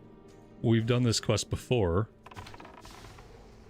And I remember that it worked fine. Usually you just gotta kill a few guys and he comes out. We've committed nearly like a genocide here and he still hasn't shown his face. Not a very good chieftain. They should probably have a re-election and pick somebody else. Because this guy does not give a crap what we do to his people. So he says just kill Bristlelim Furbolgs to lure High Chieftain Bristlelim. How much more luring can we do? Doesn't this guy know my inventory is full and I need to go vendor?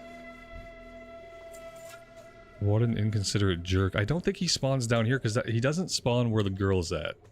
It's gotta be one of these other 2 camps.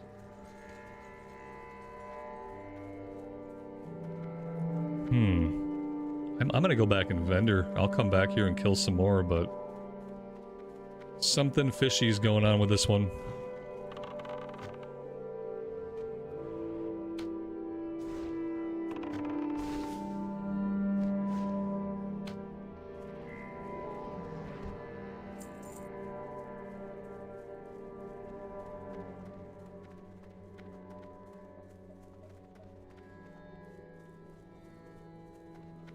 Do they have a vendor here? Oh, I hope so. Oh, here we go. Food vendor. All prices here are reasonable. Very good. Okay.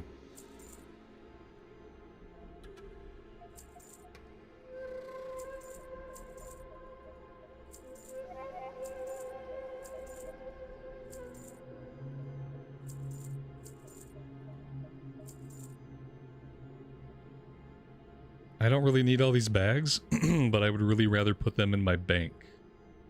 I don't need a bunch of simple daggers that look like skinning knives. We are not a skinner. I need to stop thinking like I see that icon and I'm like, oh, that's my skinning knife. I need that. We're not a skinner. I don't need any knives that look like that. I'm gonna keep the good bow. Let's check our weapon skill. Where are we at here? With crossbows. Oh, we're maxed out now. So now we should probably switch back to bows. And not sell it. And we'll probably just try to switch back and forth. We'll try to keep a good crossbow and a good bow. And then we have to get over to Ironforge and we gotta learn guns.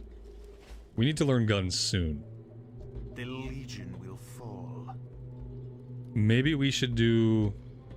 Maybe we should learn guns soon. We could do a little bit in Loch Modan.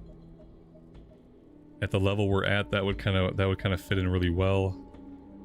Two-handed sword with strength and agility on it? Yes, because I can actually equip that now. There we go. My favorite type of hunter. The one who has a two-handed sword. And then I'm gonna go back over to the Stillpine area and see. Warm wishes to you.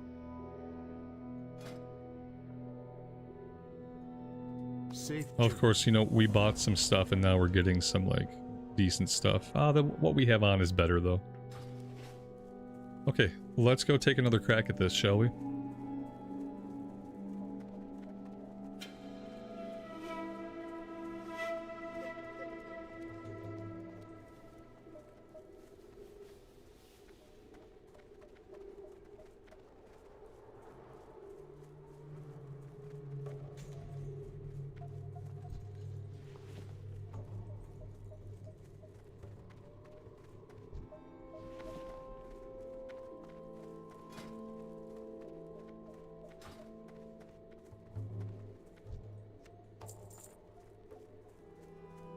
At least we got to loot everybody.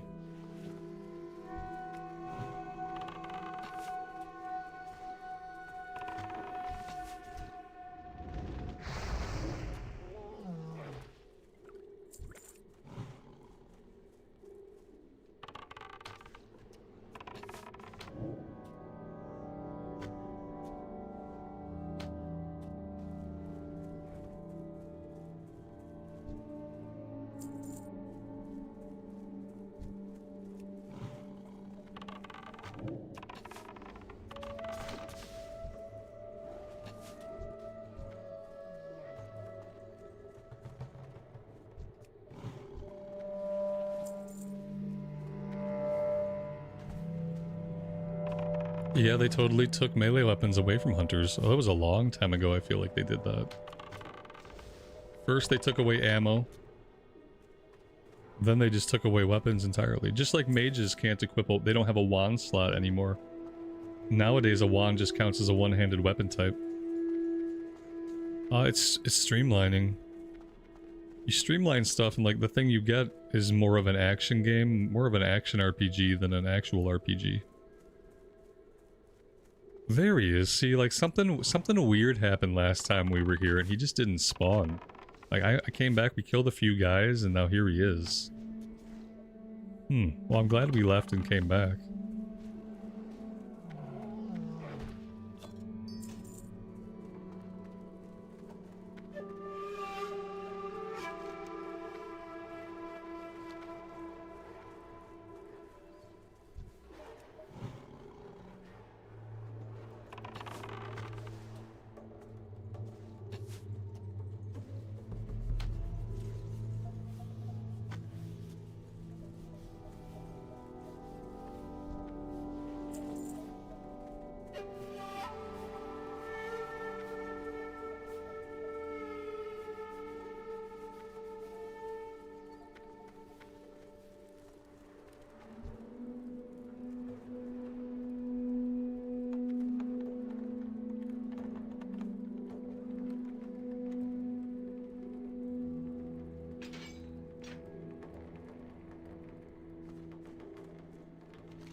So, we don't have to go back to Stillpine Hold to turn this one in, do we? No. Okay.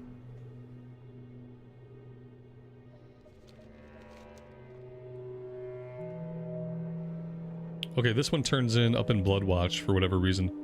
Alright, I'm satisfied with that. Let's go to Bloodwatch. We'll turn that one in. We'll grab the flight point. And then we're gonna get out of here. I'm not sure now, like, maybe I should go to Ironforge. Maybe we should do the Wetlands run really quick. Because I kind of want to learn guns. I don't want to level too much and not be able to level up a gun. That's really going to hinder us later on.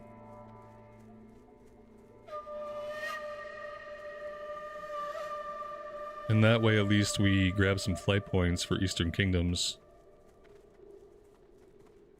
Waki, you're level 45 on a Draenei Hunter. How much more playtime is left till level 70? You play 6 hours daily every week. I mean, you'll be fine then. You have lots of hours left though. But if you're playing 6 hours a day, like... Well, I mean, I hope you're enjoying the experience. But yeah, you'll get there. It's like a lot of hours though. I don't want to tell you a number because... You know, the numbers are different for everybody. It's gonna be probably at least 100 hours for you to hit 70. Yeah, I think even if you're like being very quick and efficient and everything, and like you're not doing professions, and you're just straight up leveling, 100 hours to get to 70. And I think that would be very fast. I would probably say it's going to be closer to 120 hours. I think we were 120 hours on my Blood Elf Hunter, and we were like level 62 or 61 or something. But I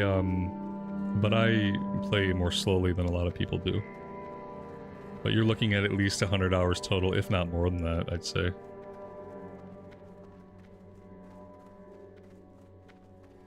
I'm not going to pick up any of these quests right now.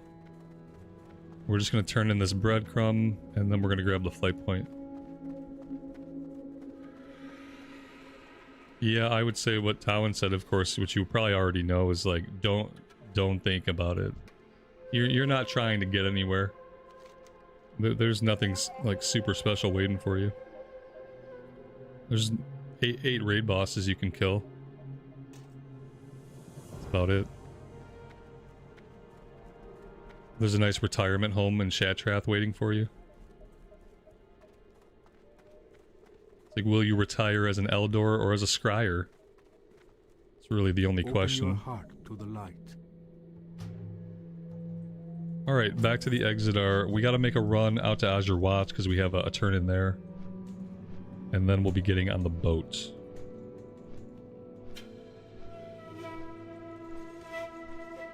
And at some point soon, I need to get some more coffee because I am out.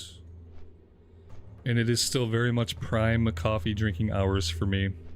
So I can't let that stand for much longer.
We could turn the ground clutter back up. Sometimes I wonder if the game looks better without it.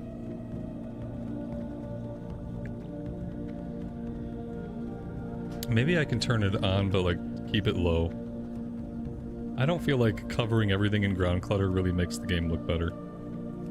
I'm gonna put it on a 3 for a little bit. Oh god, even putting it on a 3, like, it's like either it's off or on. Like, man. Like, we went from nothing. 2 is okay. Yeah, let's go with a 2. See how we feel about that. What's my preference? Horde or Alliance? Anytime after I can play a Blood Elf, my preference is Horde side. The Horde side questing is smoother, they have better travel options, they're more conveniently located to dungeon entrances. But you know, I play both factions these days.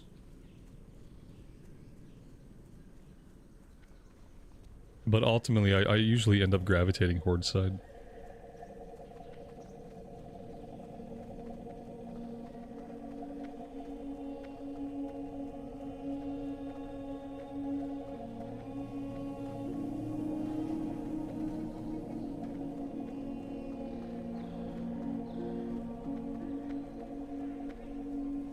Oh god, see, I don't even want to think about that choice.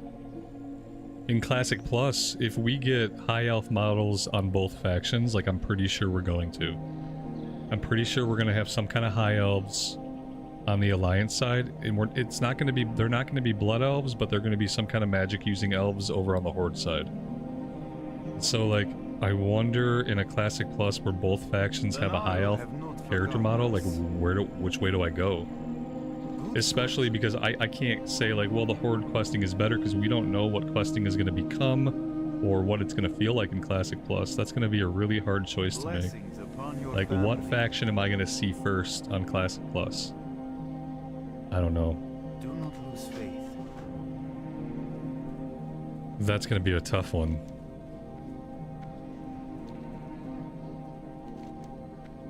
We'll turn in the breadcrumb here. I'm not going to take the follow-up, and then we will get on the boat. Oh, actually... Well, I mean, we can get on the... We should get on the boat, I guess, if we want to jump another boat over to the Dwarven lands. Which kind of feels like a good idea.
The Legion's end draws near.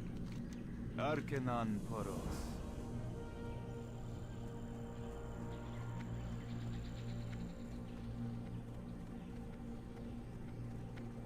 I mean, we have our Hearthstone bound in Dalinar. I don't think that gets us any closer to where we need to be. I think Hearthing would probably take us longer to get to the boat we want than simply taking this boat over to Aberdeen. And then I have to remember to, like, eventually set my Hearthstone somewhere useful.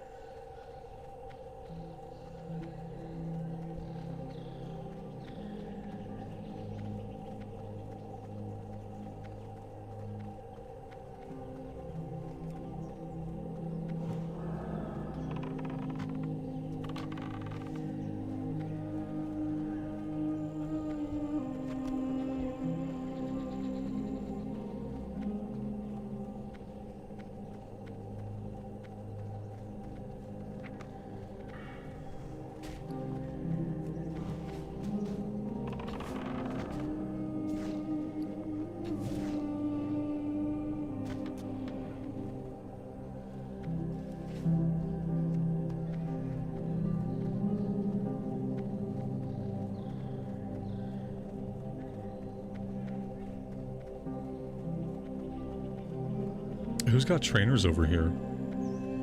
Oh, are these trainers...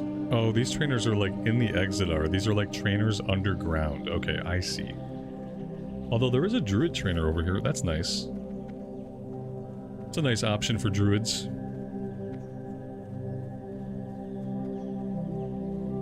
I wonder... No, there's... I was gonna say, I wonder if there are any druid trainers in Silvermoon, but I highly doubt it. I was gonna fish, but it looks like we are just perfectly catching the boat. Maybe we can fish off the side of it once or twice.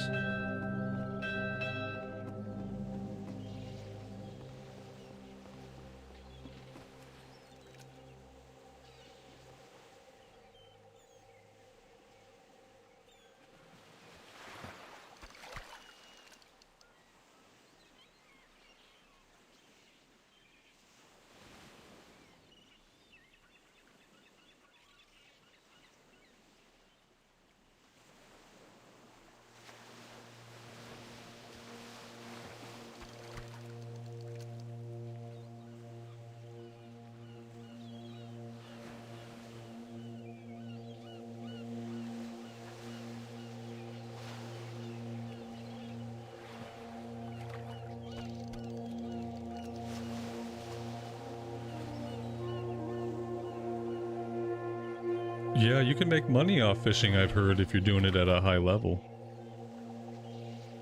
There's stuff and there's stuff along the way you can sell that's valuable. A lot of times I do it as a way to help my early cooking. I've never gotten it to a point where I've, like, benefited from, like, a money standpoint on fishing. But, you know, I don't play a lot at endgames, so that's probably where it would really help out.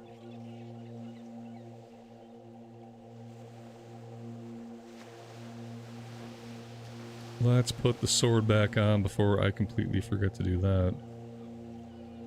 If I can find it in my inventory.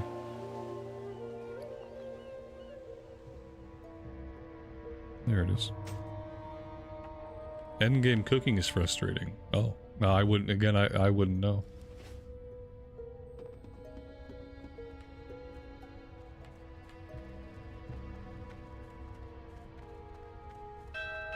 Oh, we just missed the boat. Okay, you know what? I'm not going to do that right now. I'm going to do that in my own time, I think. That's a lot of traveling. Just for the sake of traveling. And I think I will just, like, off-stream. I'll go get that stuff done off-stream. Unless we just naturally go that way. Like, we might eventually naturally head in that direction. But I don't really need to go do questing in Lochmadon. And I don't need to do the whole run right now. And the run's just going to be 15 minutes of me running, so... I'm gonna stick here for now. We're just gonna start getting into some questing here in Darkshore.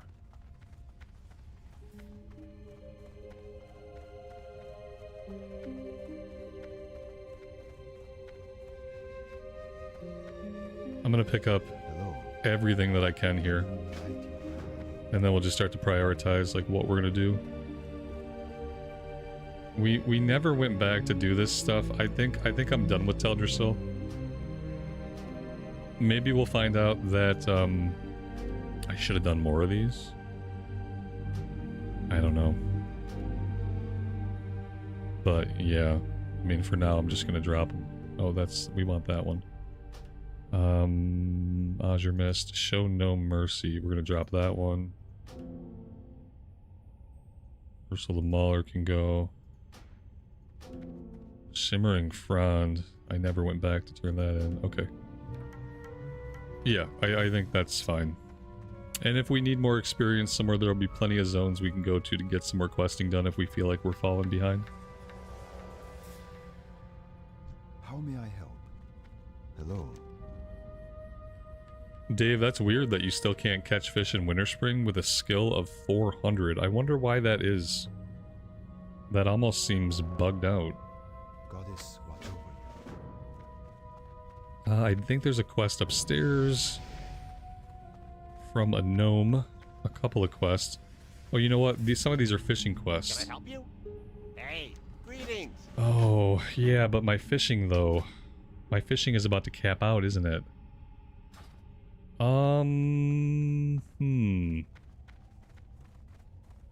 It says this guy's a fishing trainer, but he's not. Like, it's got him marked. Gubber Blump Fishing Trainer. I don't think he is. Is he? I think he's a vendor. Great to meet you. He's not a fishing trainer. Like, he just isn't. Safe travel. You know, the only fishing trainer is in, at Ruth Theron Village.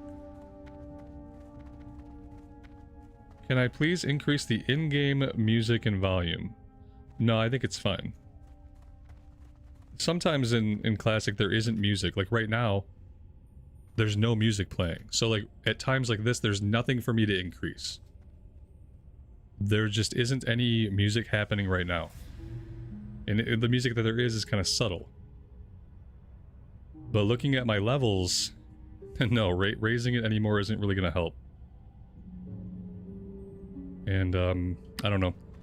I have a lot of people that are here every time I stream, so I would hope that if something's off with my audio, I would have already heard about it before I was 2 hours in. But just understand, like, sometimes, like, right now, there just isn't any music happening. And so if you're not hearing music, it might be times like this. Like, everything is maxed out. 100% music volume, 100% master volume. Like, I can't do anything else with it. Sorry. And there's a fishing trainer by the coast near the Twilight Zone. No, that's a vendor. Are you talking about the guy down here? The guy down here is a vendor. The closest trainer I think is gonna be back in Ruth Theron Village. Because Blubber Gump is a vendor. The guy down here sells recipes. He doesn't train. And then, yeah, that's it. There's nobody close who can train me. Nobody close. I gotta get on the boat. Maybe I'll be able to get on the boat, run to the trainer, and get right back on the same boat. If I'm fast enough, maybe we can do it like that. But I'm about to do 2 fishing quests, and I don't want to do 2 fishing quests where my skill's about to cap out. Because we will definitely cap out before we get all these items. So yeah.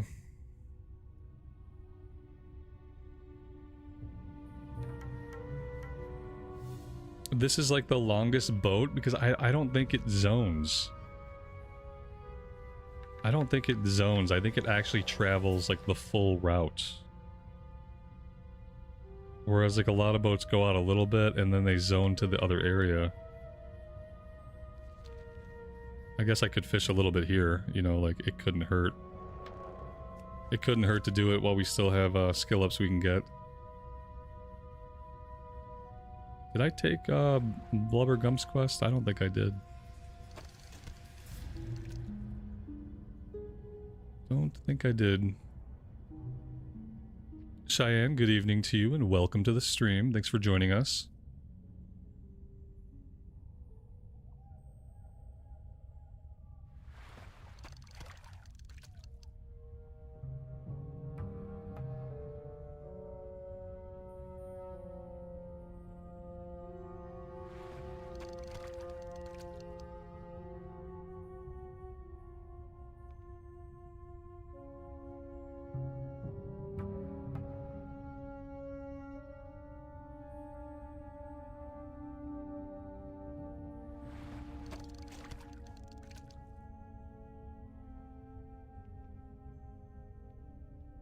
Maybe the boat's not coming. I feel like, could I swim there faster than the boat? Or would I die in the middle of the ocean? There it is. See, we can see it.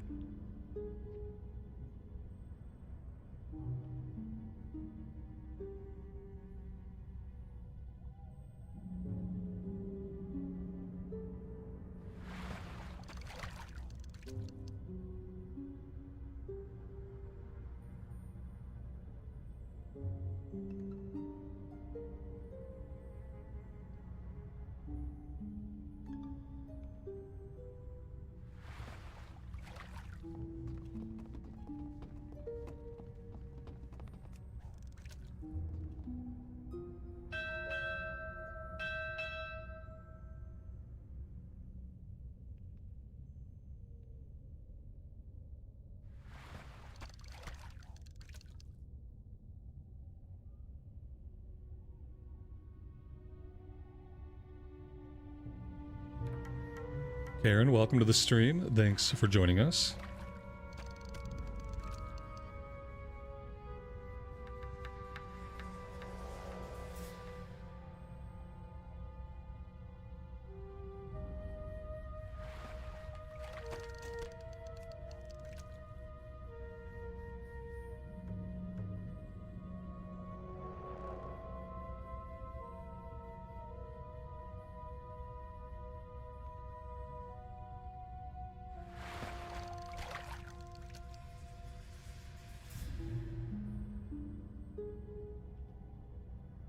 Are we going to cap out? Okay, I was going to say, are we going to cap out before the boat even leaves?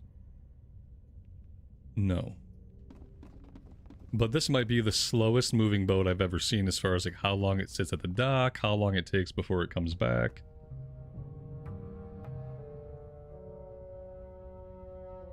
Why not Twitch? Because I don't like Twitch.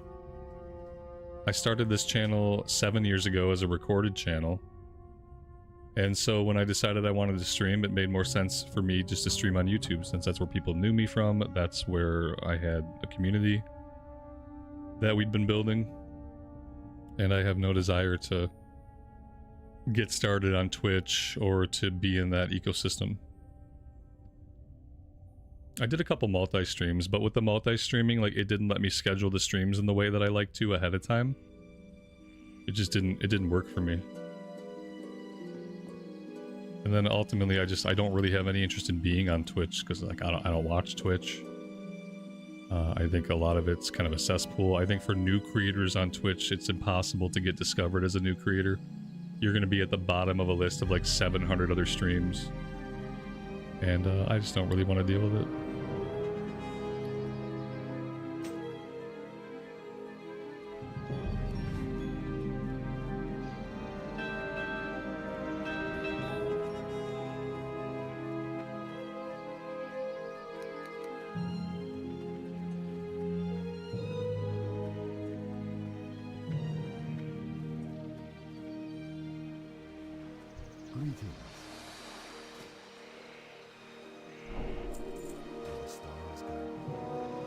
Oh god. Okay. Hello. This is the kind of thing that happens May the stars guide. when you just become old and forgetful and you talk too much. It's like, I could just take the flight point. How many of you guys were just like, why doesn't he just take the flight point? But you didn't want to say anything? Go ahead and raise your hand. If you had the thought, why doesn't he just fly, but you didn't want to say anything, like, go ahead and raise your hand now. Because somebody had to be thinking it. And maybe you guys are just like in that chill of a mind space where like it didn't occur to anybody. And that'd be okay too, if you're just so chill that it just didn't occur to you that I should be just taking the flight point. But yeah, I'm a night elf. I have the flight point already because we've been here. So there we go.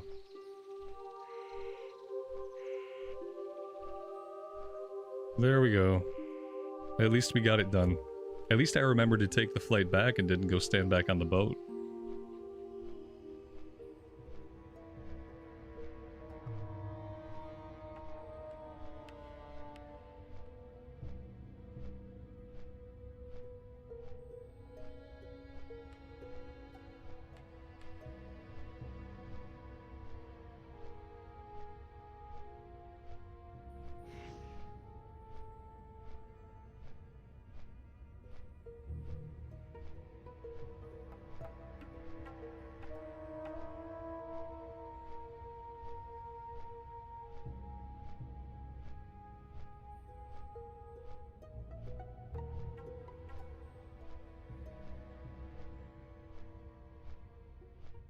What's the point of the little enclosures on the docks, do you think? Except to look pretty cool. Like, what's the point of having like 3 different little covered areas along the dock? Like, are people gonna have picnics there?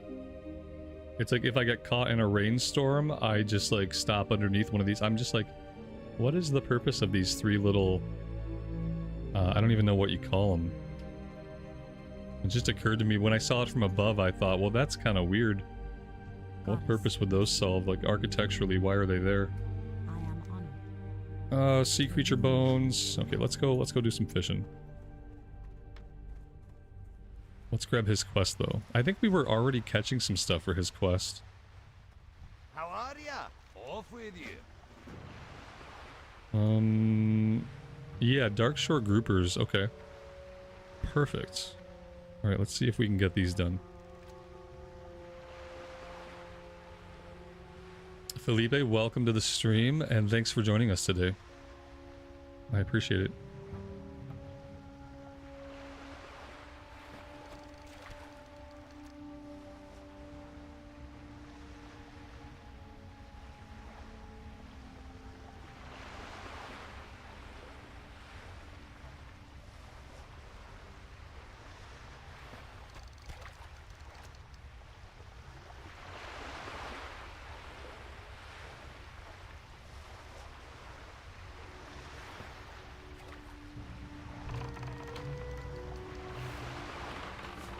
Well, that was a misclick.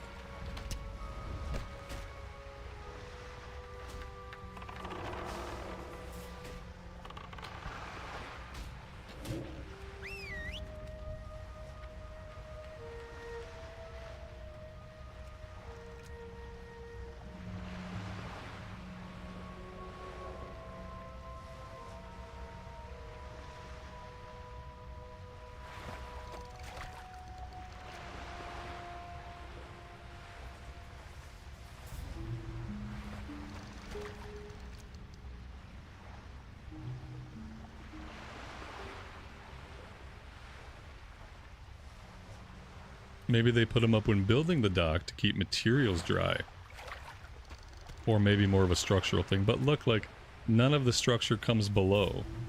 You know what I mean? Like, look how much structure is built up here. Like, that's very sturdy. It's even got bracings coming out from it. I don't think this adds anything to the structure, but I'm not an architect. The materials thing I like. Like, they built it as they push the deck out further and further. But then that seems like a structure that would be semi-permanent. Like you'd almost want to tear that down afterwards to recover the materials. And obviously now I have thought far too much about this, but yeah, like it's something like this looks cool, but then when you think about it, I was like, but why? Which one of these is mine? Okay. You never cross the streams, man. Like, what's wrong with this person? Haven't they seen Ghostbusters?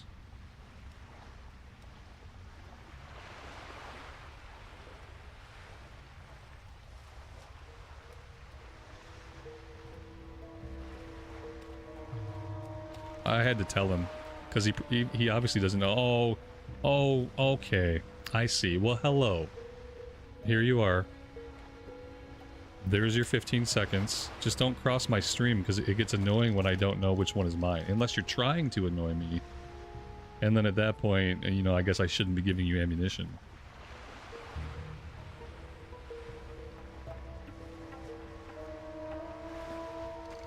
I don't like how, like, your pet is like ominously lurking behind me, though. That makes me feel slightly uncomfortable.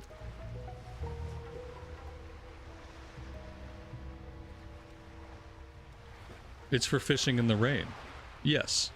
There you go. I think that might be it. The little pagodas... Pagoda? That's not the right word.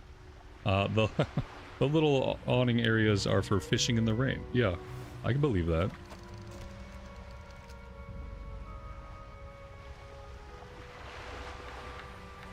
Be nice to see them install some benches or something, you know?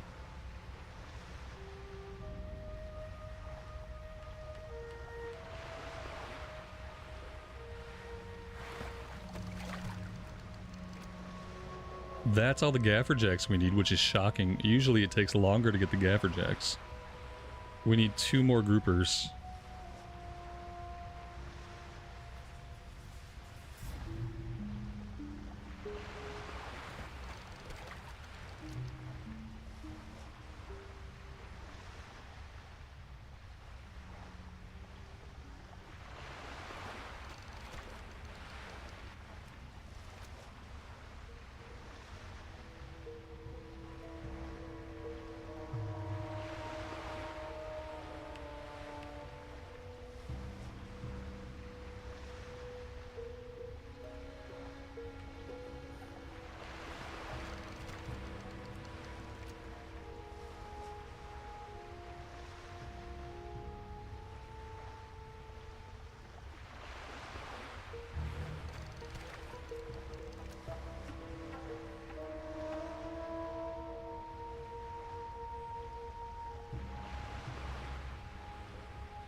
You got my attention.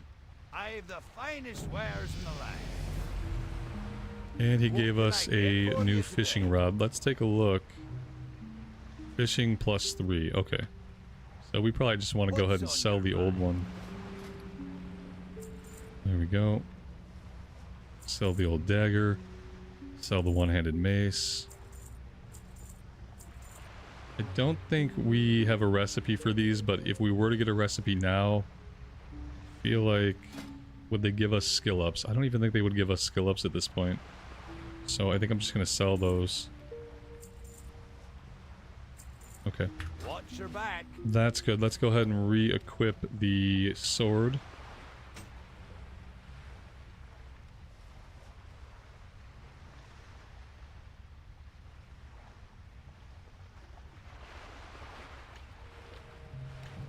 Arane, no, I haven't noticed that. Some kind of lag in Mulgore. I'll take a look. I'm not sure exactly what you mean. I haven't noticed any lag while playing. Now, if it's latency with the video, if it's something like audio and video getting unsynced, then I definitely want to know about that. But I haven't heard anybody else mention it. But no, I haven't seen or experienced any actual gameplay lag in Mulgore. Alright, I think I'm gonna grab everything here to make it simple. And then we'll just see like what's at a level that we want to do it now and what do we want to wait on until later. What brings you here?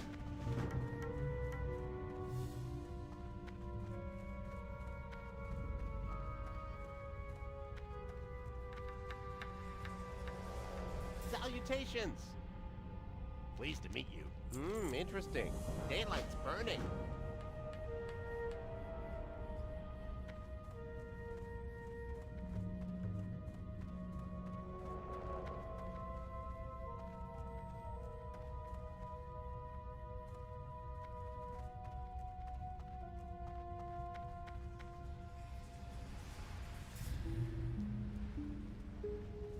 How may I help?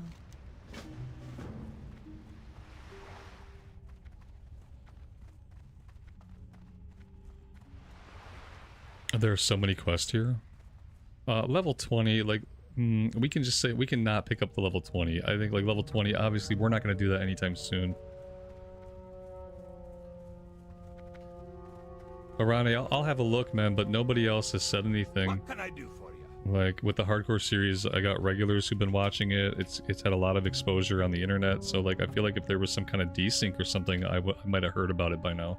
Great to meet you. But I'll give a listen to a couple of the videos later and see if I notice anything myself. Keep your feet on the ground. The only time the video and audio will get desynced is if I don't set the publishing file to the specific frame rate, but I'm really good about doing that properly these days. So I don't know. Might just have been might just be a wonky YouTube What thing that brings you happened. here?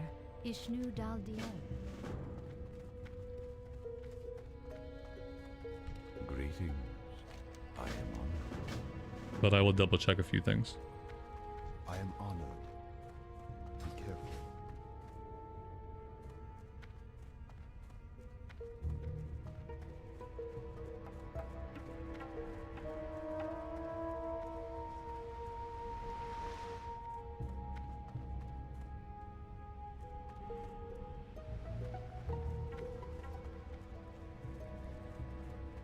Elune be with you. Goddess, watch over you.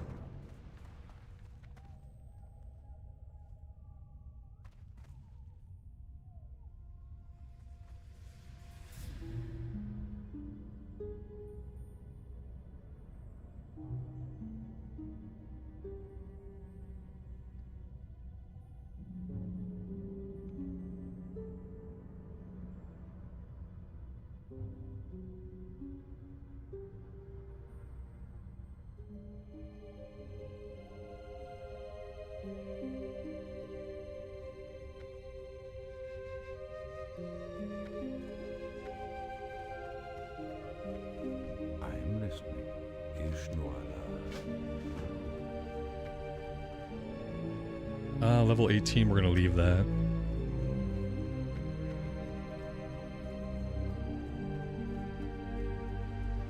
Alright, let's go after the crawler legs first. That's level 10.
And if we go far enough to the south here, we should be able to find the first beached sea creature that we need to get that quest line going.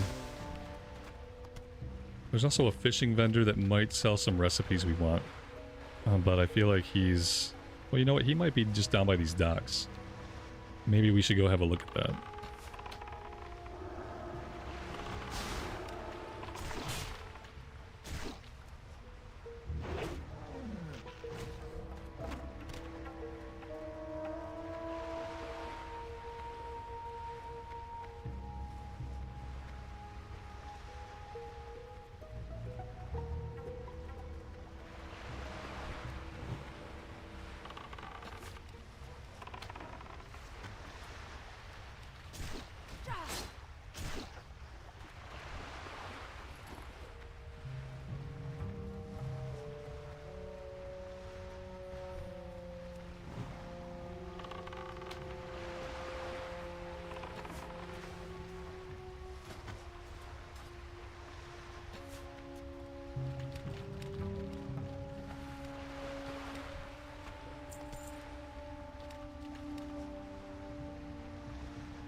I guess what I have to think about now is, are there any animals here in Darkshore that can teach us either Bite rank 2 or Claw rank 2?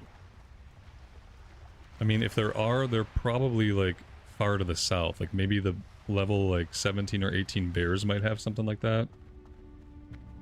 I don't think there's going to be anything here that has bites. There's no spiders here. Can't think of like what else comes with bite. There's no wolves here. So I don't think anything here is going to have bite. My pet's on... Yeah, he is on passive. When I want him to attack, I'm usually telling him to, but...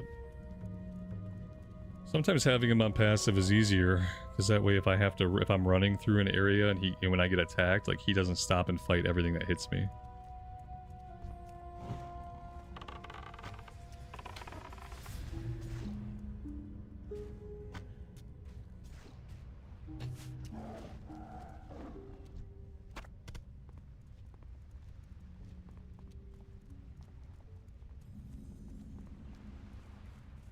I am honored. Clam chowder we'll grab, and rainbow fin albacore. I don't think we're gonna get any skill ups off of that, but These other ones, I'm not gonna bother with those right now. Let's just learn the ones that we can actually learn. Okay, oh, so we can get skill ups off of that, so that's worth it. We got 13 potential skill ups there waiting for us.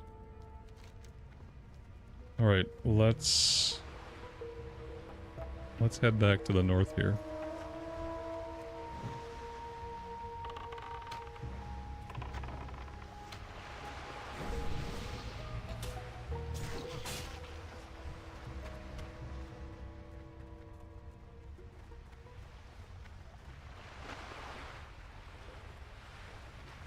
Actually, there's a ton of players that way. If we want crawlers, we might have to get them back over here. Too many people that way.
There we go. That is 6 out of 6.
Alright, I think before I do too much more, I do need a quick break. I have to refill my coffee, among other things. So let's... I'm going to park it at the inn for a second. I'm going to take like a 5-minute break. And then we're going to head north. We're going to do Strider Meet. We have to go up to Bashalaran. And we got a bunch of green questing to do before we tackle anything else. So yeah, I will be back shortly. See you guys on the flip side.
All right, I am back. Let's get out of here.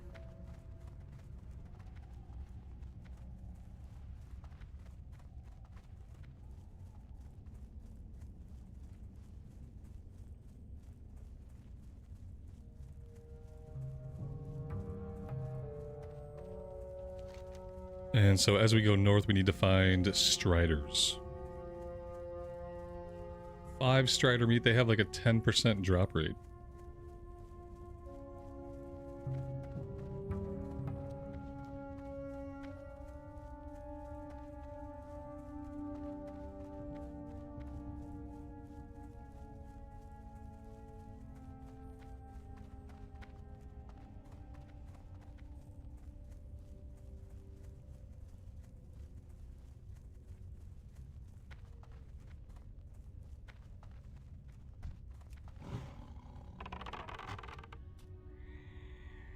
Oh, and they run away really fast. Like, really fast. On a hunter, not really a problem. On a melee, it's usually a big problem.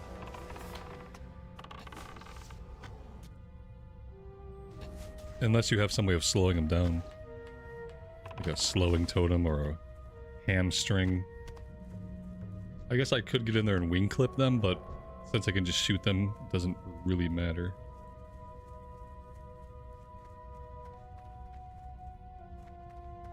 Thresher Eyes, though. Should I have done Thresher Eyes first? Maybe. Maybe I can still do that. Maybe I can work on Thresher Eyes on the way back. Yeah, let's do it that way. We'll go out into the water and we'll work on Thresher Eyes. And we have to find the sea turtle remains. We'll do that on the way back.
Kyle, welcome to the stream, buddy. Hunter is going well. I am having a good time. Which recently has been the case whenever I play Hunter.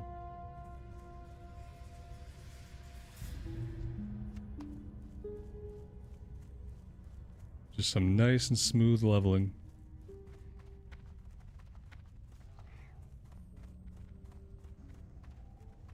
Alright, not a lot of striders out here today. Lots of bear that we don't need, but not a lot of striders. So we'll put a pin in that for now. Let's head over to the ruins and start working on things over this way.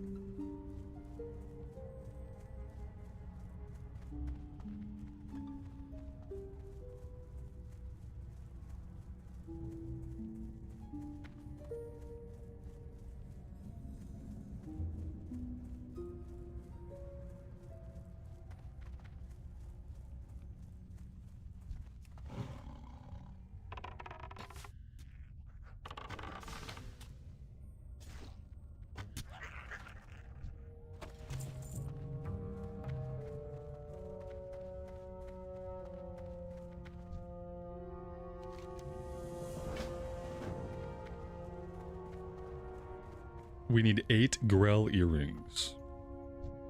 48% chance to drop.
Eventually here we'll visit a pet trainer. It occurs to me that our pet probably has some things he can learn.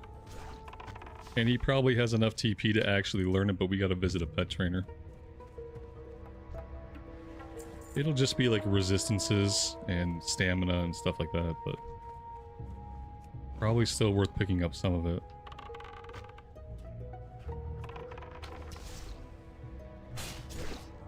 And then I wonder when he's gonna be ready for Growl rank 3. And I wonder if I have to catch something that has Growl rank 3 in order to teach it to him, or if he's going to learn that from the trainer. Don't recall how we had to do that on the Blood Elf.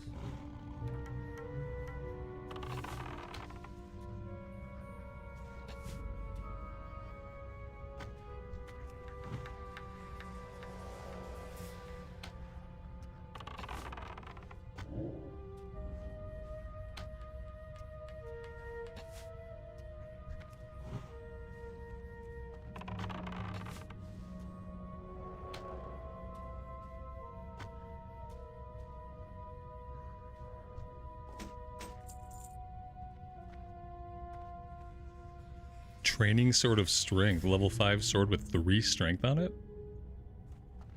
That's cool.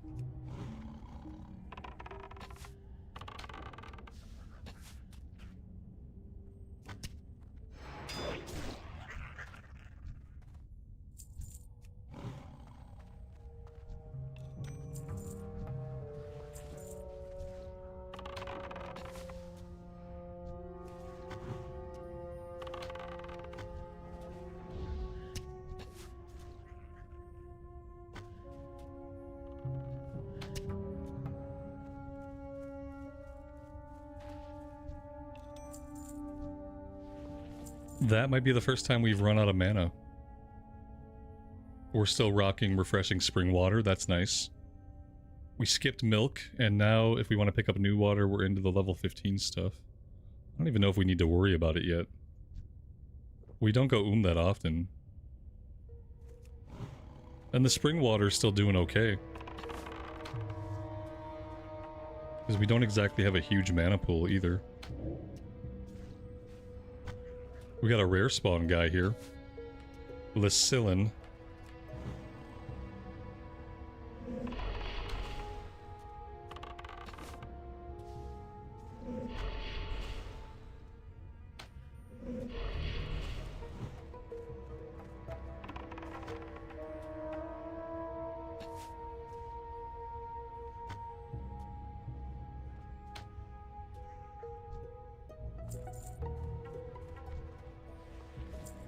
And he dropped a Willow Belt of the Whale.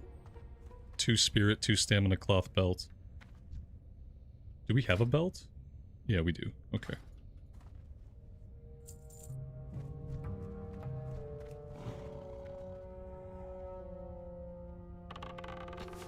Oh, the rabbit thistlebear. Can I trap it? I don't know if that worked. Oh yeah, it did. It did work. Okay. So, that's nice, we got that one done. Another training sword, this one of the whale. Lots of training swords.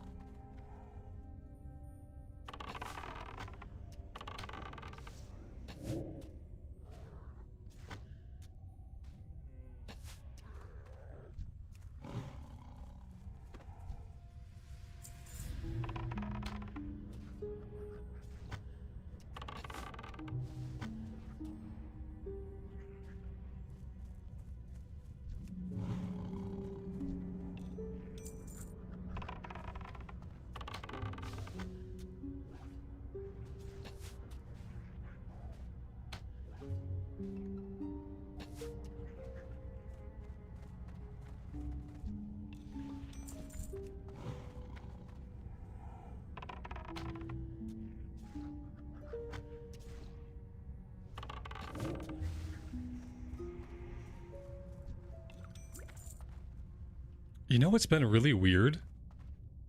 And I don't want to jinx it, but it's felt a little bit off. I haven't had to feed my pet at all. Like, I just haven't had to feed them at all. We've been playing for over 2.5 hours. The pet that's weird, right? Man, I felt like on my blood elf, my pet was getting hungry all the time. Like, definitely once every 2 hours I had to feed him.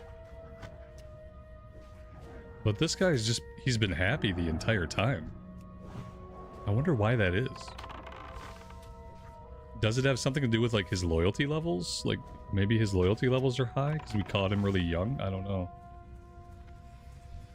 I just realized that I haven't fed this guy. Like, I don't remember the last time we fed him, like, once. I fed him when I first got him. And I like fed him all the way up, and I don't think we've had to feed him since. It's kind of weird. Maybe it'll be more of a thing as we get to be a higher level. Yeah, the higher his loyalty level, the less he needs to be fed. Yeah. It just still seems like a very long time. Whatever, I guess I shouldn't complain about it. What I worry about, though, is it's going to be so, like, far and in between that I'm going to forget to even look at it. And then eventually he's going to be really unhappy and I'm just not going to notice it. Because I definitely don't have a habit of, like, having to pay attention to it or having to feed him right now.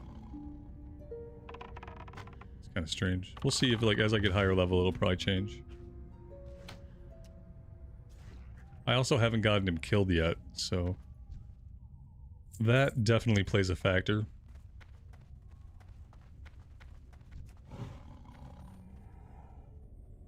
It's because I didn't change his name. He likes cat. Okay, well, that makes it easy for me then.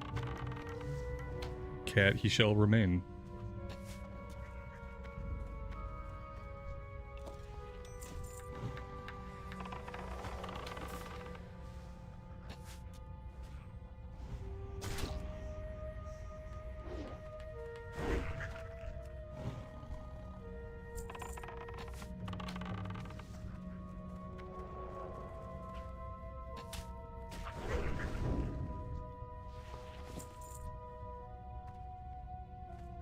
Really? Once he's maxed out on loyalty, you basically only need to feed him after you res him if he dies. Oh. Well, maybe that's why I remember having to feed my pet too much on the Blood Elf, because on the Blood Elf, we got to a point where I was getting the pet killed, like every other pull. The pet would get killed by the end of things. So, yeah, maybe that's why.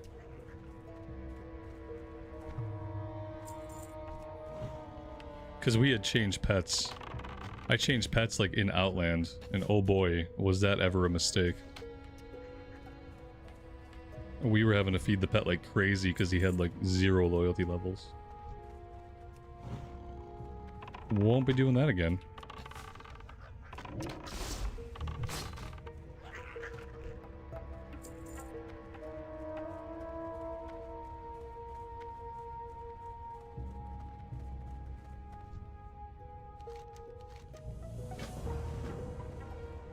Alright, now we're looking for the satyr, because now we need 1 item off of one of the satyr.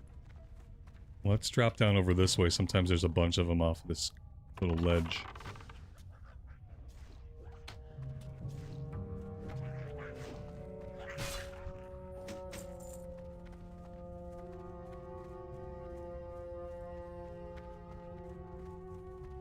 Well, there were, but somebody killed them.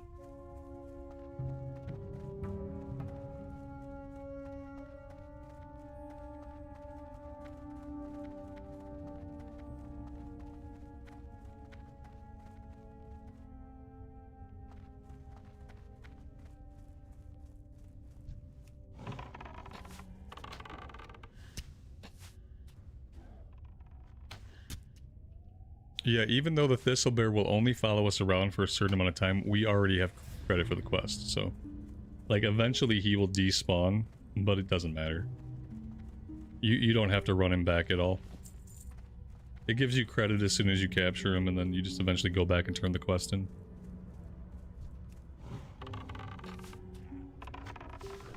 He'll just hang out with us until he's bored of us.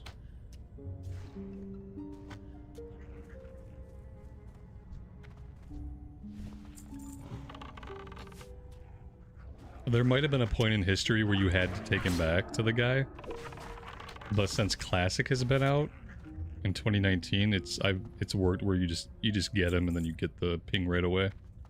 I feel like way back in original vanilla, you might have had to take this guy back before he disappears. At least I remember doing it that way. But then when I was playing Classic, I realized like, oh, you don't have to do that.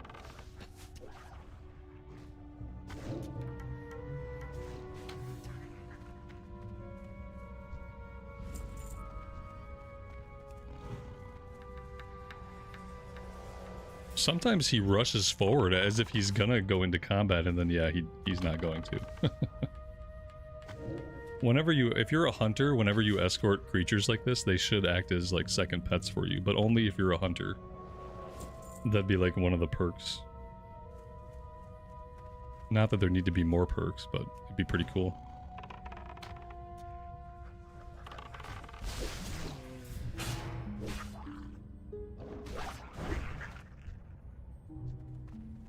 Yeah, 10 minutes on him sounds right. 10 minutes is how long it will take for him to disappear, so...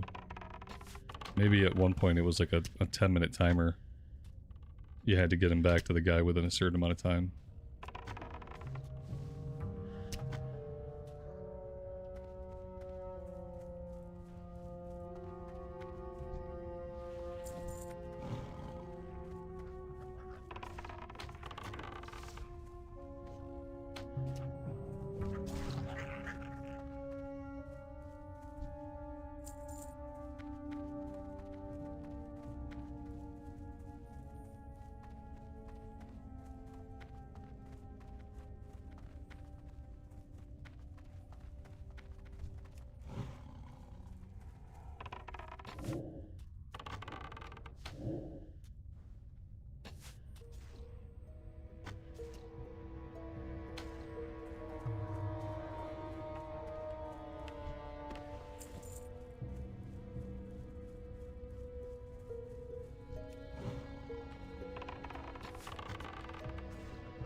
Tanito, welcome to the stream. Thanks for joining us today.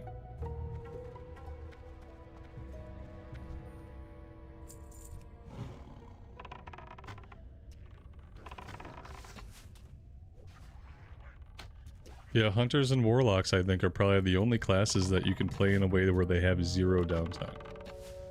You can level on a Priest in a way that you have zero downtime, but it takes you a long time to kill anything anyway. So it doesn't quite feel the same.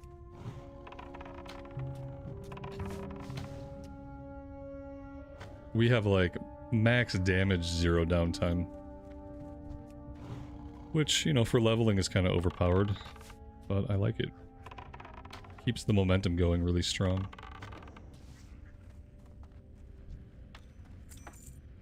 There we go. There's the Moonstone seal that we were looking for.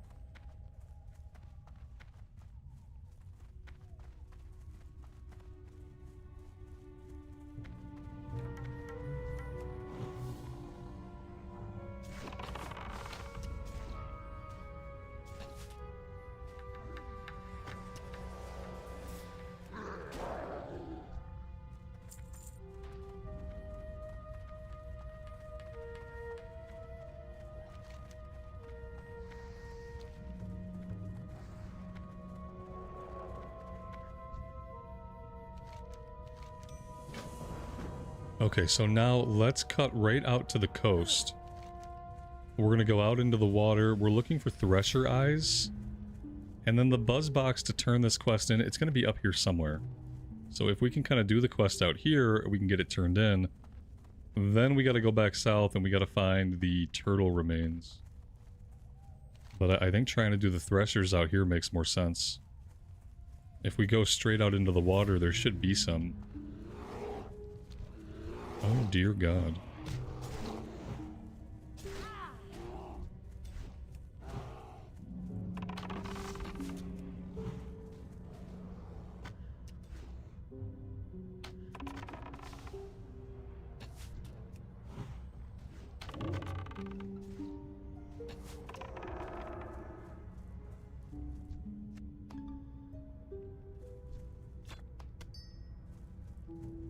Sinky, welcome to the stream, buddy. Thanks for joining us today.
Lars, good evening to you and welcome to the stream. Thanks for joining us.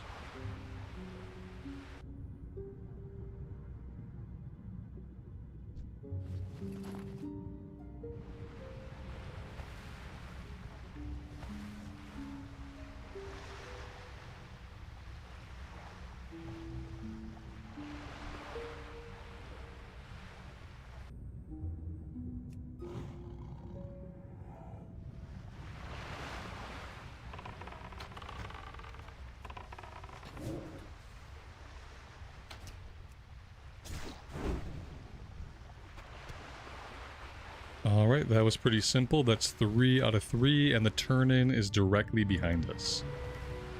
So yeah, we're gonna go turn that one in. We'll come back down here. We'll turn in, we'll swim out into the water, we'll find the sea turtle's remains, and then we'll think about what we're gonna do next.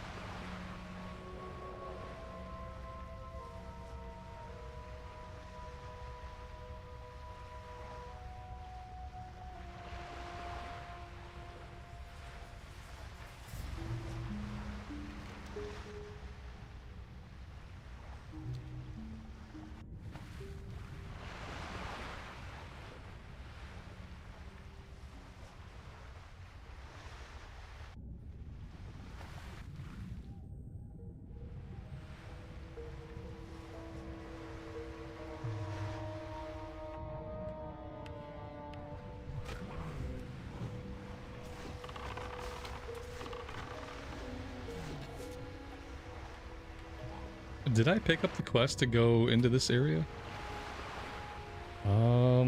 Yeah, I did. I think this is where that is. But do I really want to do that right now? Maybe. Maybe I do want to do it, like, while I'm out here. I think this is the right boat. Let's clear the area first.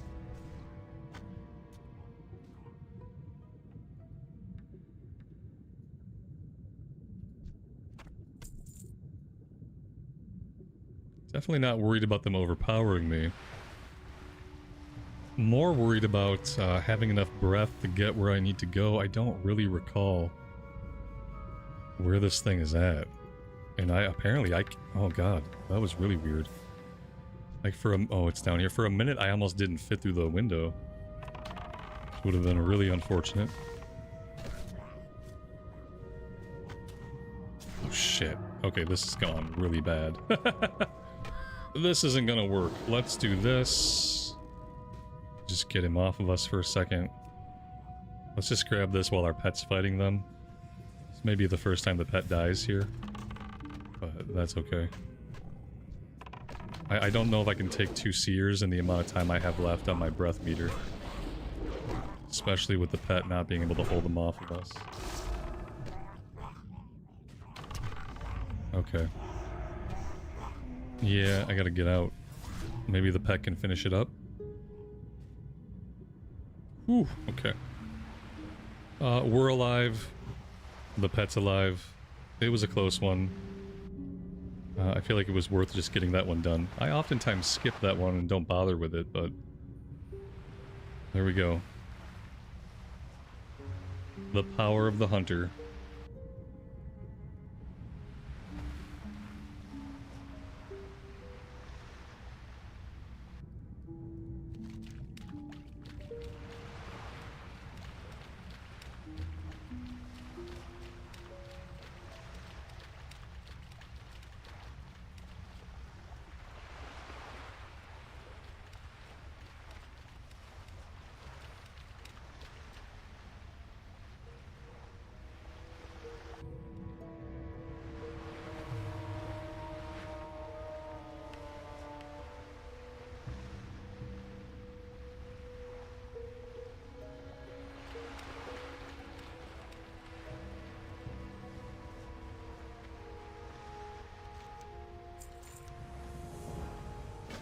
So now we're after 6 Moonstalker fangs. Oh, we can find Moonstalkers basically all over the place. And they all just have a really low chance to drop the item.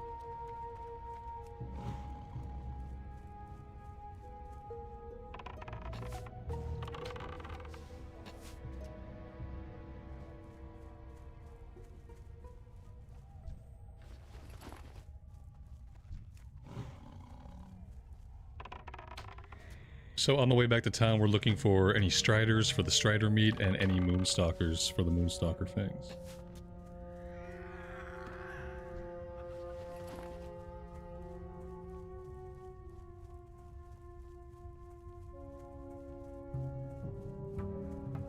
I could try to keep my mana going. You know, we can basically auto-attack anything down. So much of our attack power is coming from our pet. That, like, if I don't want to press buttons, I don't press buttons. Just try to keep the mana up. So typically I'll just send the pet in, I'll start auto-shot, I'll do an arcane shot. Like, that's about it. Oftentimes I won't even put the poison up because the poison doesn't even have a lot of time to tick. And it seems like that's probably just a waste of mana. So a lot of times just this auto shot with like 1 or 2 arcane shots. And the mana can keep itself going. Like, there's no reason, I don't feel like there's any reason to like spam buttons on cooldown and stuff.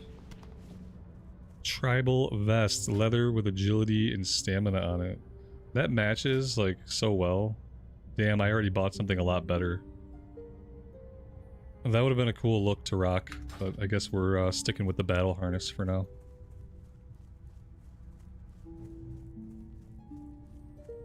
That's why Classic Plus needs a transmog system.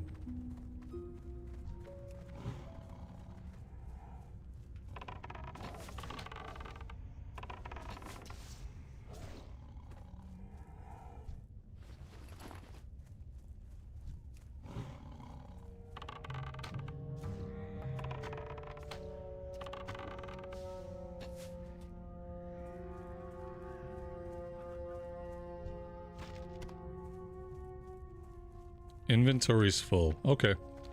Well, let's try to beeline it back to town in that case.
Yeah, I mean, I think the poison is worth it if it's a boss or something. Anything that's gonna live long enough.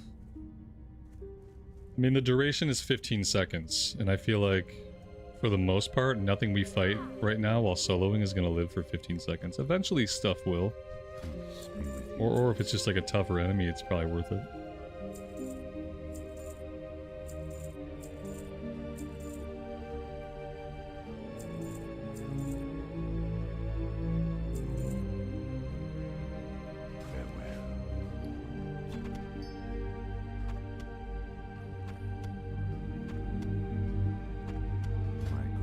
I have a bunch of bags floating around. I'm gonna get rid of these bags. I have a bunch of small bags floating around different characters. I probably don't need those. I always buy Netherweave anyway for alts, so holding onto smaller ones seems kind of silly if it's taking up inventory space. We got lots of different buff food going on. I wonder if we need to be hanging on to all of it. Okay, let's just do that. Let's sell this one.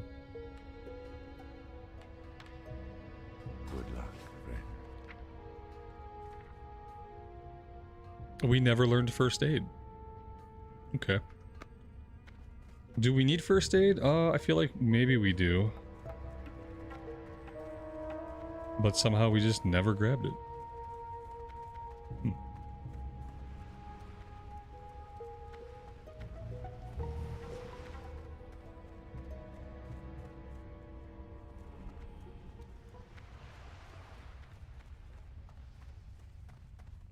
What brings you here?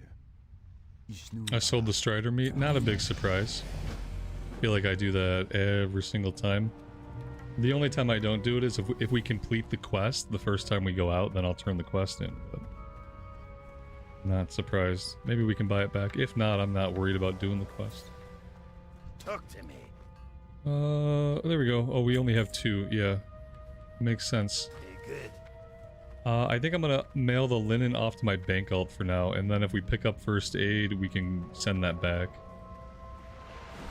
Don't think it's really helping us to have it in our inventory since I can't use it.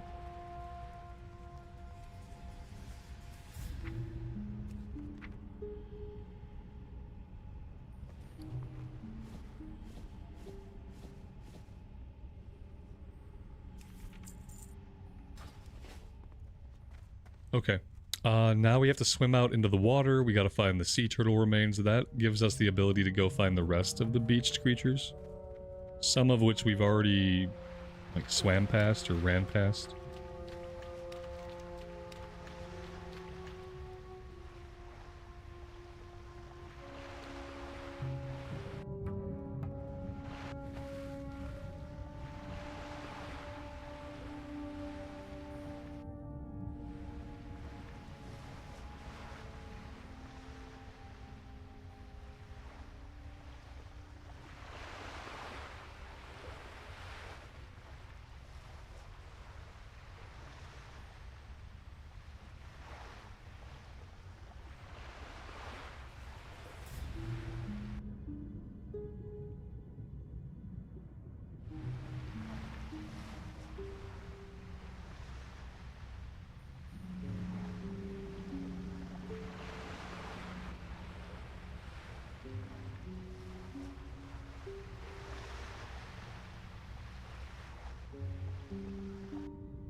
Oh my god. We have 2 talent points. Obviously, I have been slacking. Let's take both points and focus fire. All damage caused by you is increased by 1% while your pet is active. And the critical strike chance of your kill command ability is... We never learned kill command. I don't think we got to... I think kill command's like level 68. It kind of sucks to take a talent so early on that affects an ability that we don't have until much later, right? Isn't that weird? Especially in Classic, to have a talent really early in the tree that buffs an ability that we don't even get. Like, Jesus, when do we get it?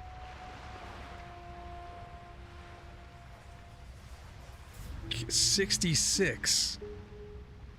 When we're basically done leveling, we finally get this.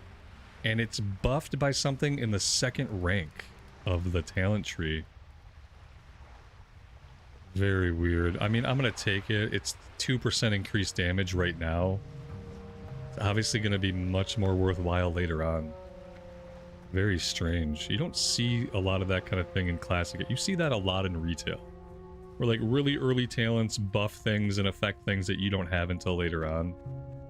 Like it's normal for retail. It's weird to see it in Classic.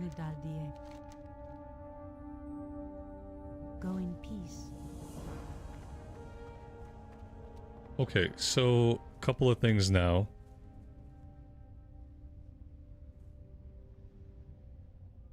Let's go investigate the Furbolg camp. We'll go south and we'll do the Ametheron questing. And then when we come back, we'll look for the red crystal. And that should take care of a small chunk of our lower level stuff. We've also got to destroy the seal at the Ancient Flame down here in Ametheron. And then whatever striders we find, we'll try to collect the rest of the meat that we need.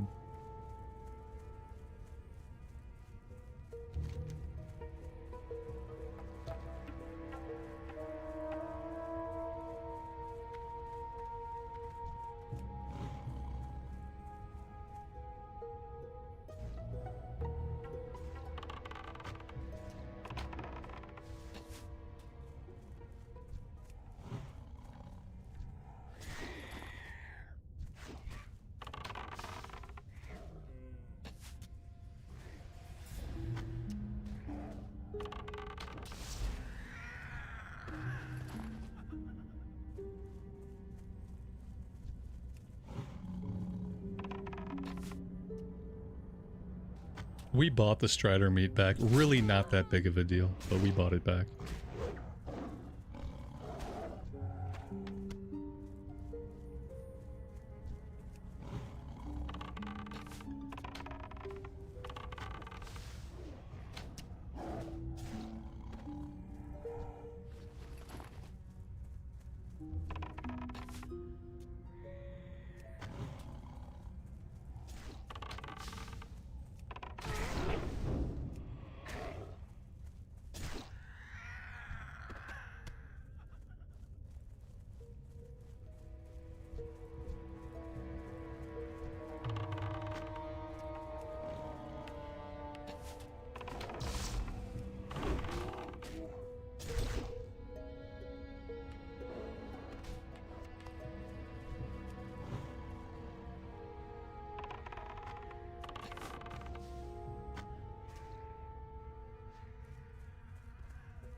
Alright, that's the completion for exploring that area. Is there a beached sea turtle or something out here? I think if we come out to the coast, there might be something for us nearby.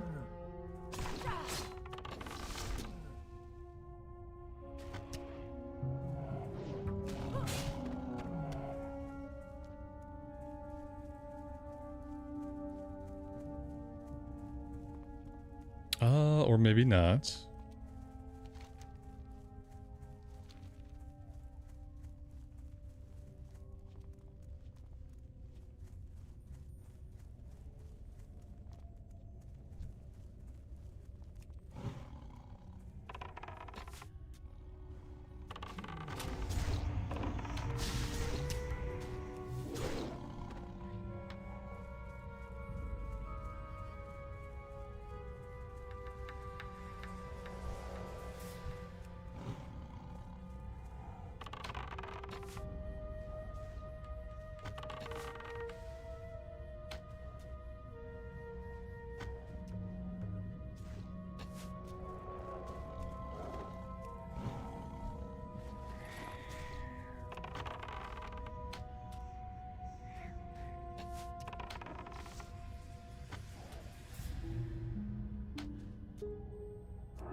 "20 rabid thistlebears."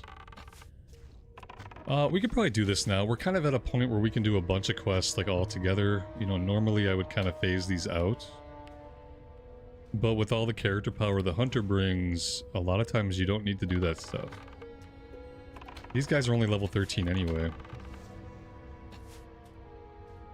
And we're not really at risk of out-leveling anything, because we came here a little bit early, so we don't have to worry about that.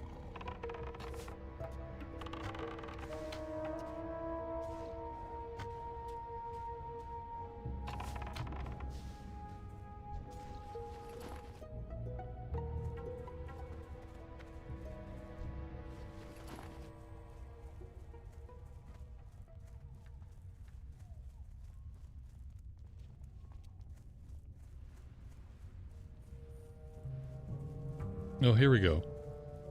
Here's one of the other beach sea creatures. Let's grab this one. And then we can head back to towards the Night Elf ruins.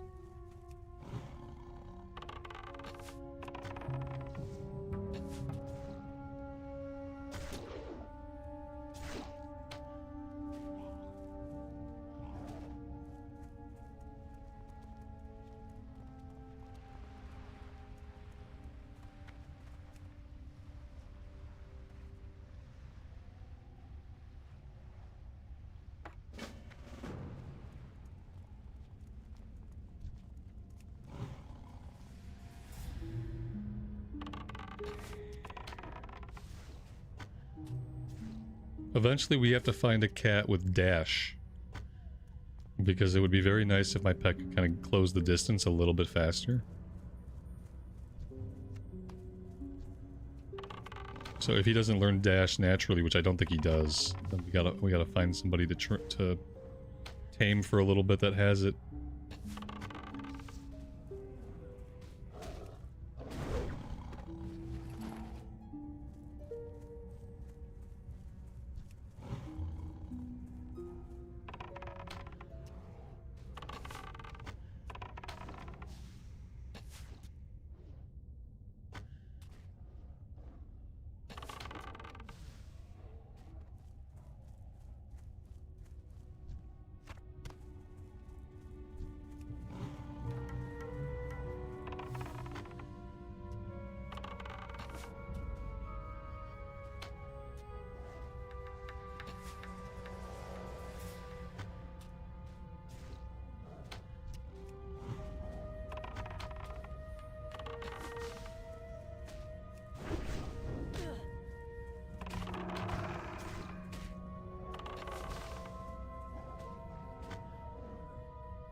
sometimes we have trouble finding Moonstalkers. Not on this character.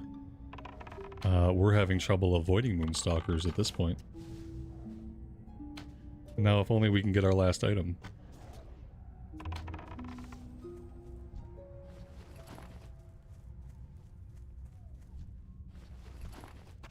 No. Okay, I see how it is.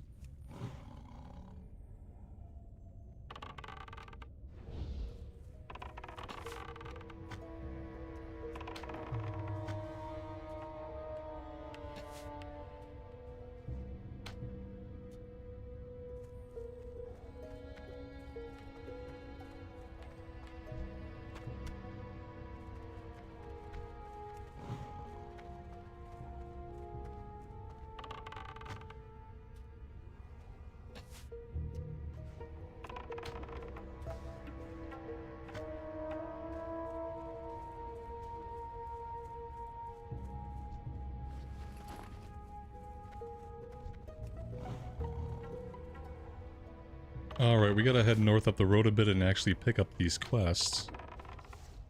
And then once we do those, we'll hunt down the last Moonstalker Fang, and we'll probably try to finish up the Rabid Thistlebears as well. Assuming that our inventory space holds out. We have 33 empty inventory slots right now, which is quite a bit, but we have a lot of work to do in the ruins. So we'll see what the inventory looks like after we do all that. First, we have to actually go pick up this quest.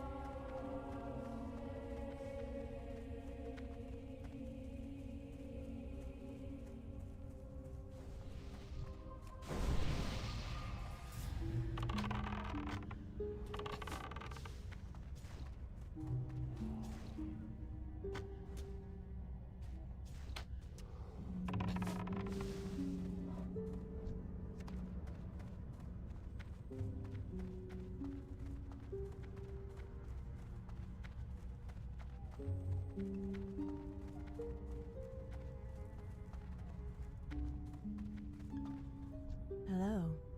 Good luck, friend. So we're killing enemies for Highborn relics. We need to find 2 different tablets. And we have to destroy this seal that we were given at some kind of sacred fire.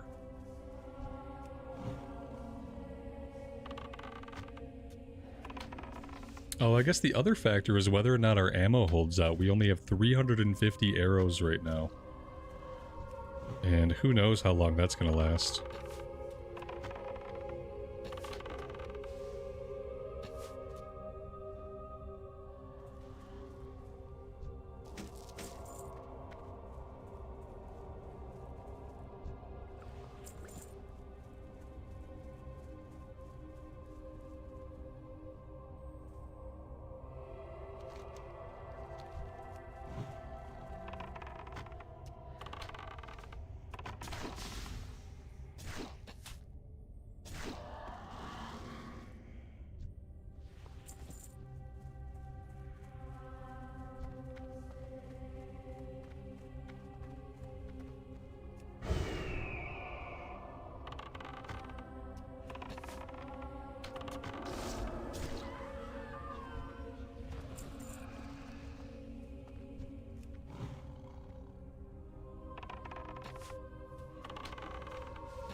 I think I'm going to go back to the crossbow a little bit.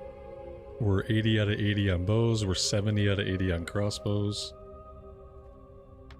The more we can kind of keep that equivalent, the better off we'll be, I think. Especially because we're going to get a little bit behind on guns, so I will get us gun training. I'll probably do that off stream. And then eventually we'll have to catch that up.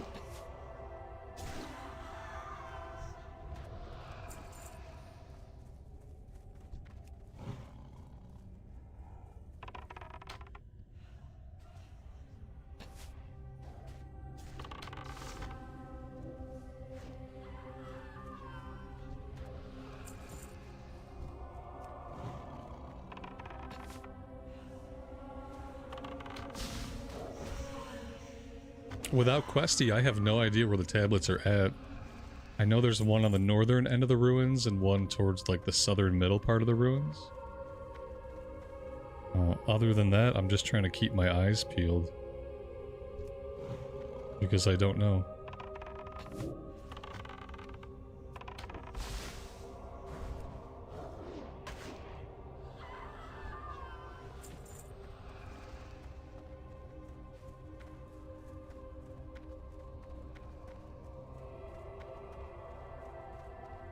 Alright, here's one of the tablets. Are add-ons still messed up? Oh, I don't know. I'm not using Questy tracking. I'm not using objective tracking through Questy. I have it intentionally turned off. Everything else has been working okay.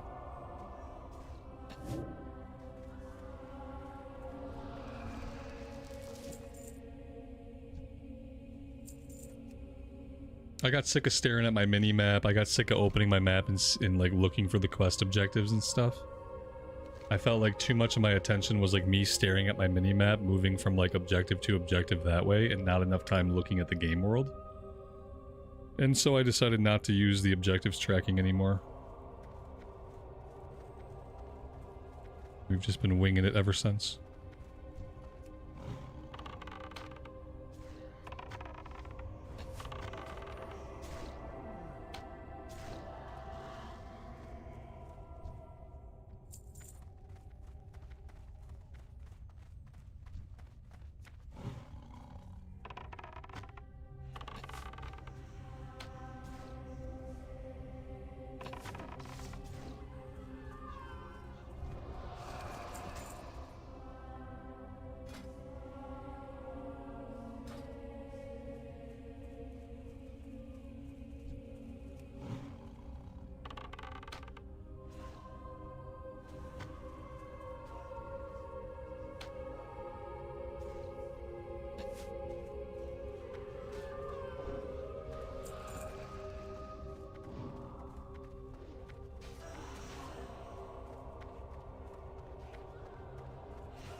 I mean, you can find whatever you want on Armory, but you're looking in the wrong place.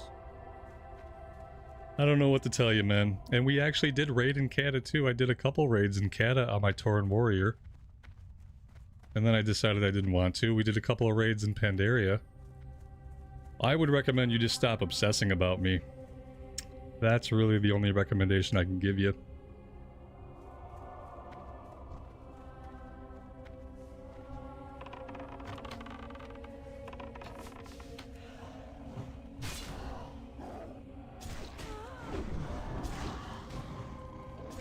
The character that I did on my raiding on was a Blood Elf Pally named Dalen. Way back on, we were on Karn first. We were on Karn during Wrath of the Lich King. We were on Zul'jin. I think Kata and beyond we were on Zul'jin. I don't know. Either way, you need to chill and get a life.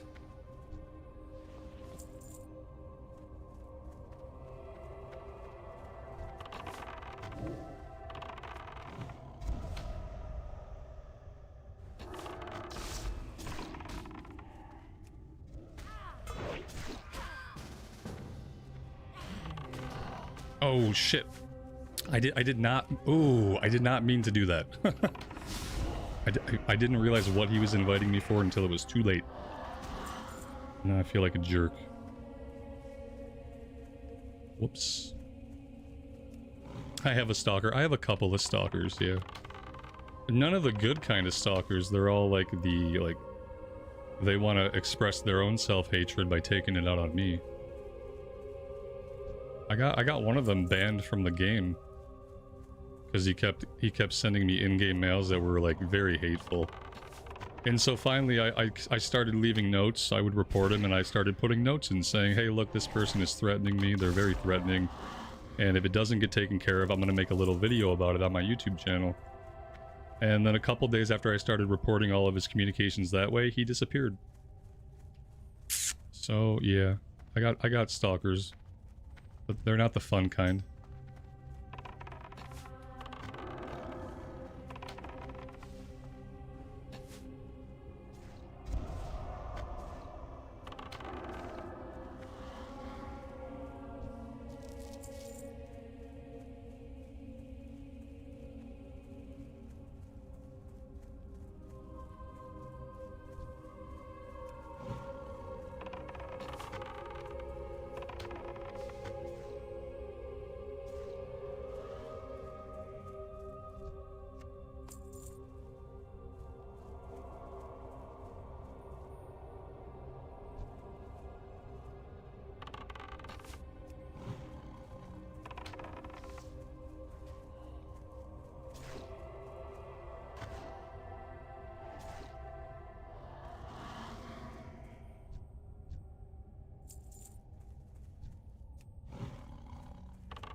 the crazy thing about shit like that is like I have multiple videos of raids up on this very channel. I have Wrath of the Lich King raiding. Like I healed some of that stuff back in Classic. Obviously, like my historical rating is lost to history. All my historical ratings like 20 years old. But we literally have videos on the channel of raids. So for someone to be like, oh, you've never raided, well, you're a fucking idiot. You're not looking at any evidence at all. Because if you just peruse the channel a little bit, you can find actual raids we've done right here in recent history. And if you're actually around the channel, you'll realize I don't care about raiding anymore. I don't care about raiding. I don't stand on my laurels as a raider. I don't give raid advice. I don't pretend to be a raider now. Like, I raided when I was in my 20s. The guild was called Frenzy. It was later called Stoic. My Pally's name was Dalian, and later he was named Liren. Like, the shit's ancient history. I have no reason to fucking make up any of it because I don't predicate any content on this channel. No content on this channel is predicated on me being a pro raider. Like, no content on this channel is really about raiding except when we casually enjoy it. And so, like, why the fuck would I bother lying about it? I don't even talk about it very much. Except to reminisce about it. But people are fucking insane on the internet. That's what I get reaffirmed for me every day. Is that, like, most people out there are, like, good people, but there are absolute lunatics. And the way they express their lunacy is they do it online because they can't get away with doing it in real life.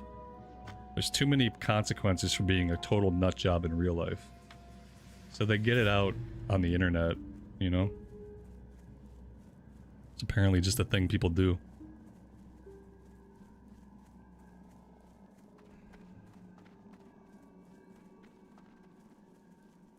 It's one of the reasons that, like, as much as I love to stream and hang out, like, these days, I can only do it a couple days a week. Because there's only so much of that kind of stuff that I really want to subject myself to.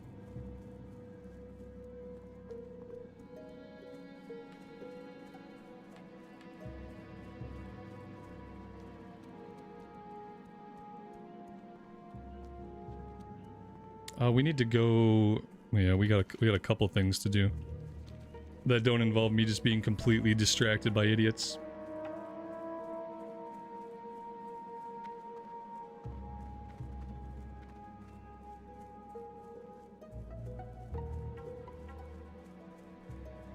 I wonder though. I bet I can't even find my old characters on Armory because I think they've all been renamed several times.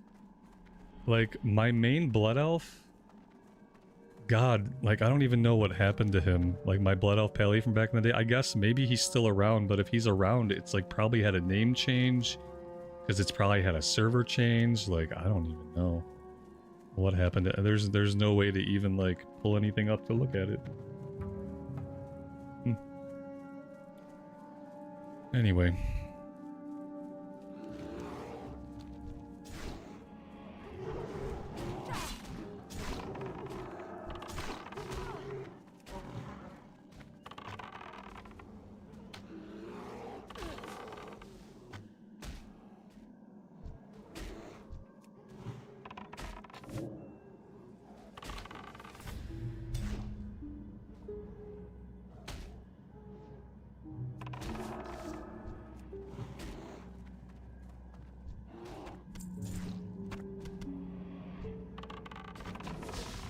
I think people just get mad because they see me enjoying the game how I want to enjoy it. And they see me, like, being able to be here and, like, share that experience with you guys. And I think they just get fucking jealous and mad. And so they try to find, like, any holes they can punch in anything for any reason. And they want to act like, you know, because I enjoy the game this way, that I don't enjoy the game the right way. I don't enjoy the game the right way because I don't raid log every week. I don't kill 8 bosses and log out and sit my tune for 7 days and do it again. So, like, therefore, I don't play the game the right way. Like, okay, yep, go ahead and waste your energy on that. That's gonna get you somewhere. The thing we need to use the seal at is like a little pavilion. And it's got a little blue brazier in the middle of it, and I think it's down here somewhere. I remember it being in the southern part of the ruins. Oh wait, yeah, I think it's right here. This might be it.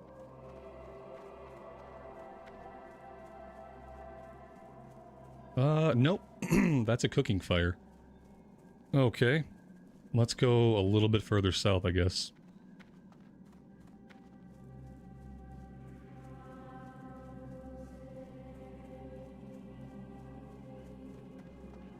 Here we go. Can I sneak in here? Yes.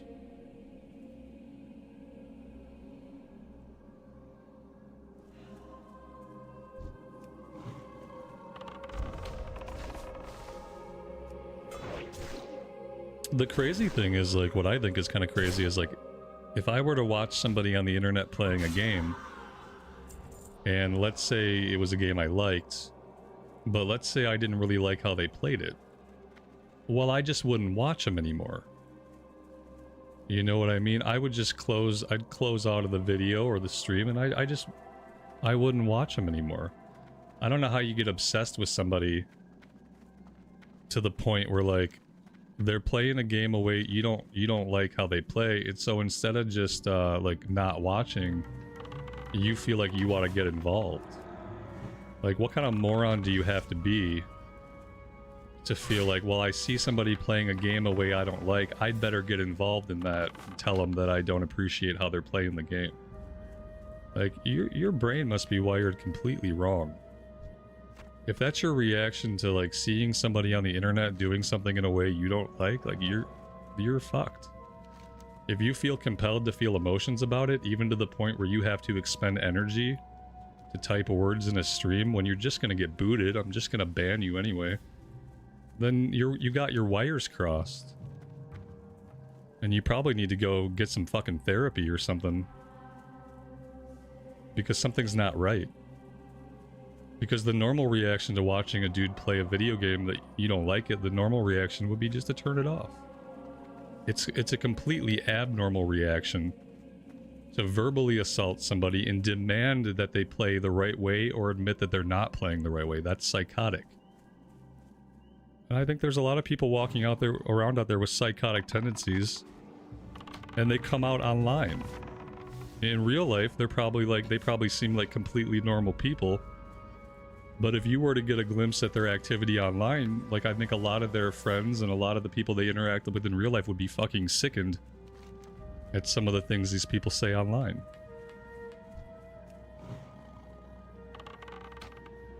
I don't know.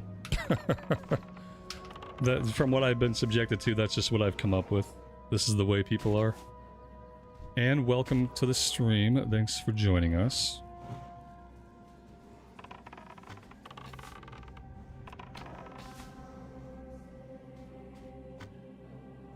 Anyway, I'll let it drop. But if you are somebody out there and you're like, hey, you know, maybe I ought to speak up. No, if you don't like something somebody's doing and it's a video game and it's meant to be for fun, you don't like it, just hold your tongue. Just go look at something you enjoy more. Talking about it, like trying to persuade someone to enjoy something differently, and it's never gonna work.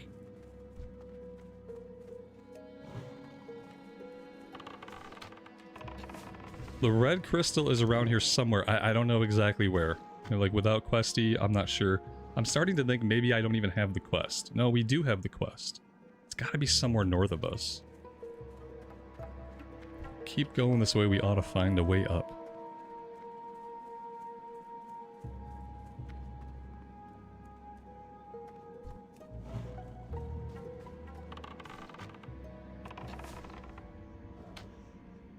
They eventually become the Karen of their HOA. Yeah, I think it's like people get, there's a saying that's very prevalent, especially in the United States. And the saying is, everyone's entitled to their opinion. We love that one. We love to throw that around. Like, anytime we're losing an argument, anytime things aren't going our way, we say, well, everyone's entitled to their opinion. It's like, okay. We need to take that logic a step further and realize, like, everyone's entitled to their opinion. You're not entitled to have your opinion be correct. You're not entitled to have your opinion be validated by anyone else. But people don't really get that. They don't understand the difference between being allowed to have an opinion, but having your opinion acknowledged as being correct. You're not entitled to the second thing.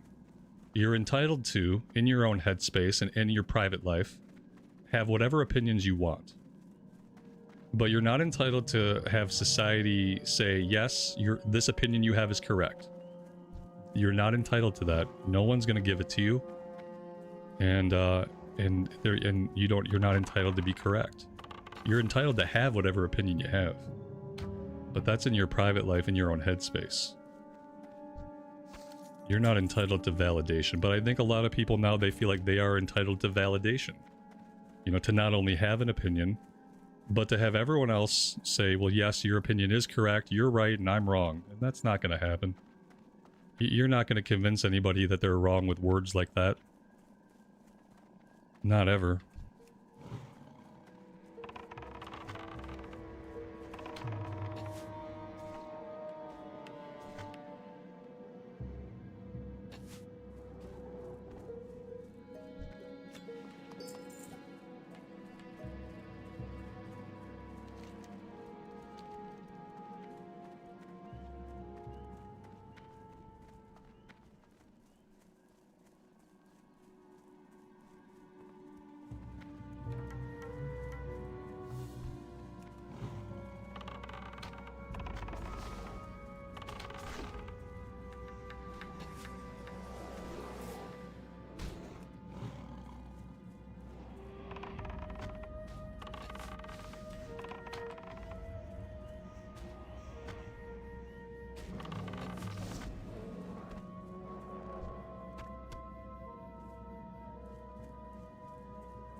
Dream it. I appreciate it, buddy. I think the longest stream I've ever done probably wasn't even 8 hours. I don't know how people do that. I see people who do that, and I'm like, well, you know, those people who can stream for 8 hours a day are simply built differently from me. I feel like the streams are probably the best when I'm doing it like twice a week. 2 or 3 times a week, I feel like I can keep the streams like with the quality that I like them to have. Any more than that just really doesn't seem worth it, because I end up replying too much to things that I ought not to reply to. Because I'm just human.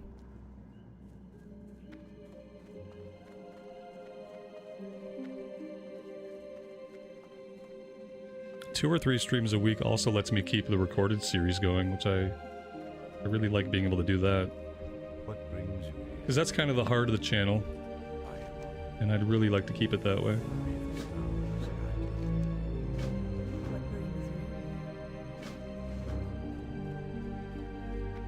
Zoom out, please? No. No, if you want to play the game like this, feel free to log in and play the game at any zoom you want. I'm going to play right here. Because this is what I enjoy. Mm-hmm.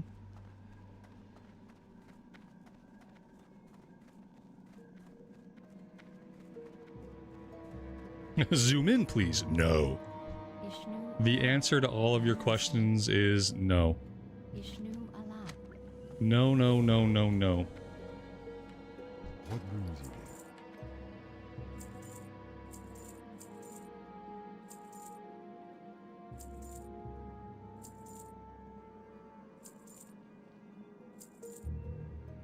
Good luck, friend.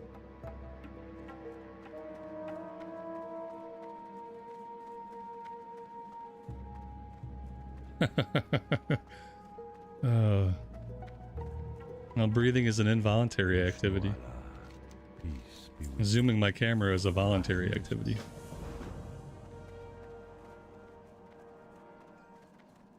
Alright, what else? We got a beach sea turtle to turn in.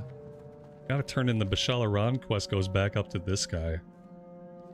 I should run up there really fast and turn this one into him. Otherwise, I'm gonna forget all about him. Because I don't... What else are we doing in this area? Cliff Spring River Water is much farther up here. The other buzz box is up here. Maybe we go do this. Let's go get the river water. turn in the buzz box and turn in the quest at Bashalaran. After we turn in these ones over here, that is.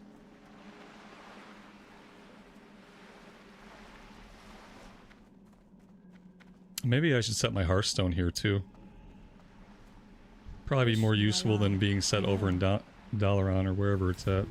How may I help? Fill the water tube at the moon well. Okay.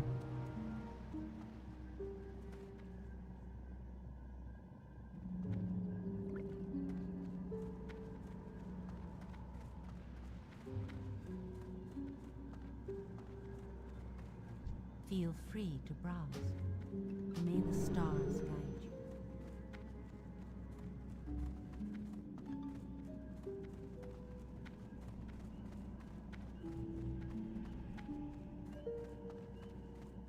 Hello, can I assist you?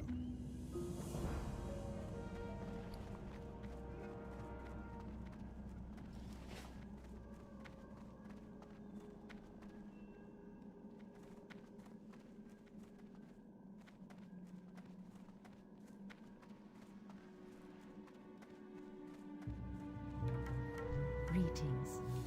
Peace be with you.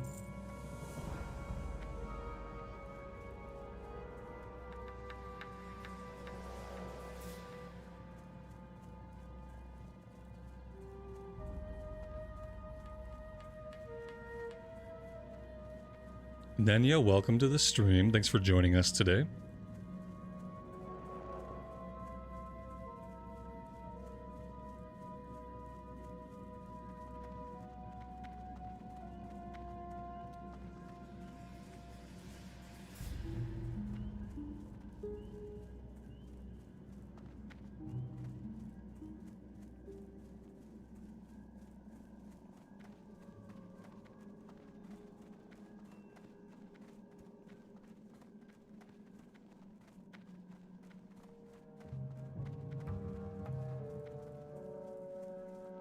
Mr. Drawn, I appreciate that. Thanks for saying so. Thanks for being here. I mean, I try to be chill. Like, I think I'm chill like 95% of the time. Even when something is very annoying, or I find someone's behavior absolutely disgusting, and I choose to talk about it, I still try to talk about it in a relatively chill way. Now, that being said, the amount of F-bombs I employ drastically goes up with how annoyed I am. But I try to keep my tone level.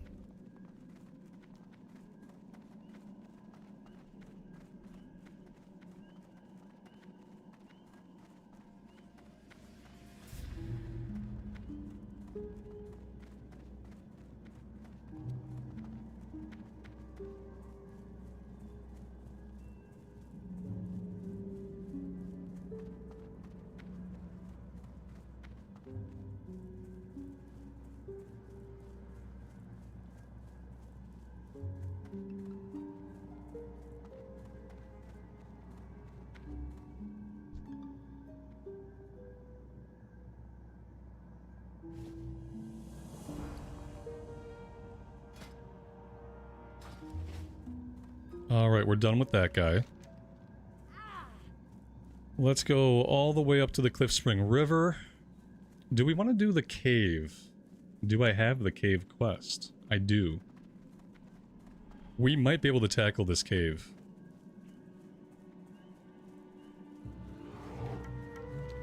Potentially. Dustin, welcome to the stream, man. Thanks for joining us. Hope you're doing well.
We got rabid thistlebears up here as well. We only have 6 out of 20.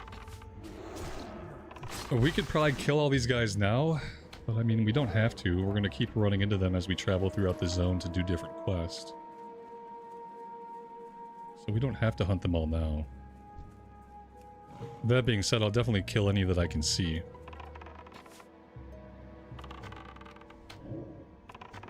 What's the add-on to organize the add-ons? It's called MinimapButton.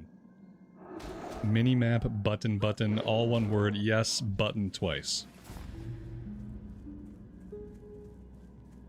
Which add-on makes the enemy HP bars above their head like that? We have that by default now on the anniversary realms.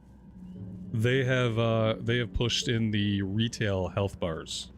So this is an option that we got straight from retail. And there's a couple different options on what these look like, so you have a lot of variety now in what your health bars look like, but this is not an add-on, this is now in the game. All the UI stuff you see, with the exception of this over here, is just in-game stuff. Like where the buffs are displaying, where the debuffs are displaying. All that is in-game now. Classic with changes. And it's really nice. I really like the health bars a lot.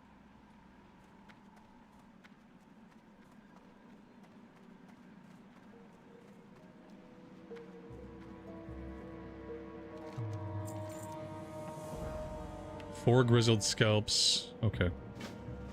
Cool, cool, cool. And then the river water. We actually have to go back to the waterfall here. And we gotta grab that. Which WoW version do I think it's worth investing time into? I really have a hard time. I can't answer that question for an individual. It's really hard because, you know, everyone's different. There's so many different versions of WoW, and each version of WoW is a different experience. So, like, if you just want to play an RPG and have a grand old time in a big world, then you should play TBC right now. If you're a person that just wants to do endgame activities and do instance content and things like that, then you should play Modern WoW. So really, it's like, there's a couple versions worth playing, but you gotta ask yourself, like, what kind of content do you want? Like, what kind of gameplay do you want? Which is a very personal question, and I have a hard time, I can't answer that for people. But I would say, like, right now your choices are between TBC Anniversary and Modern WoW. Like, I would say Mist of Pandaria right now, pretty dead. Season of Discovery, they had a little community event, but Season of Discovery is also dead. So your choice is between TBC Anniversary Classic and Modern WoW, depending on what kind of gameplay you like.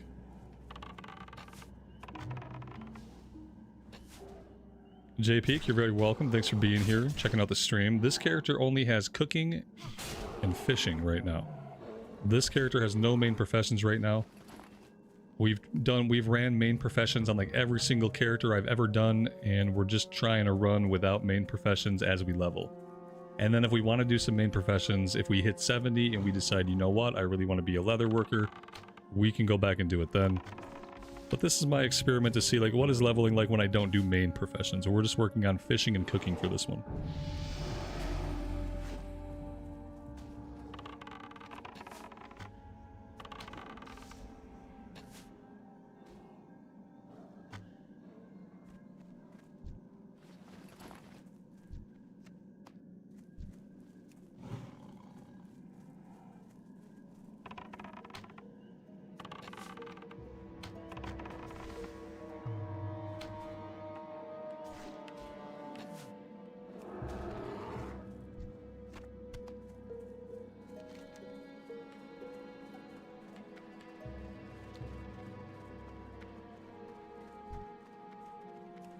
I'm gonna head down to this cave and we're gonna try to do the cave mushroom quest.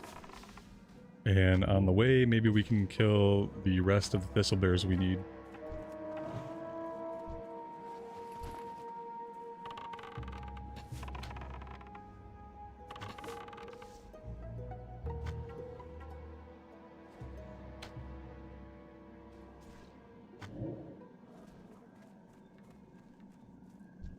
But TBC Anniversary is also going to be dead at some point, isn't it? I mean, I don't know. Yeah, I mean, I guess. Right. Listen, eventually we're all going to be fucking worm food. You know what I mean? So like we can't predicate everything we do based on the perceived value that it might have in the future, because in the end, we're all dead meat. And you're going to wake up somewhere else one day. Like one day you're going to go to sleep and not wake up. So like worry a little bit less about like if a game is going to be dead in the future. You know, like right now it's fun. Right now this is where people are playing. Will it be a dead game in the future? Will it go into Wrath of the Lich King Anniversary? Will that... Who knows, right? I don't know. I mean, in the future, we're all dead, and so that by that logic, just lay there and don't do anything. But you really can't think about things in that way. Just don't think about it like that. That's completely a pointless way of thinking about things.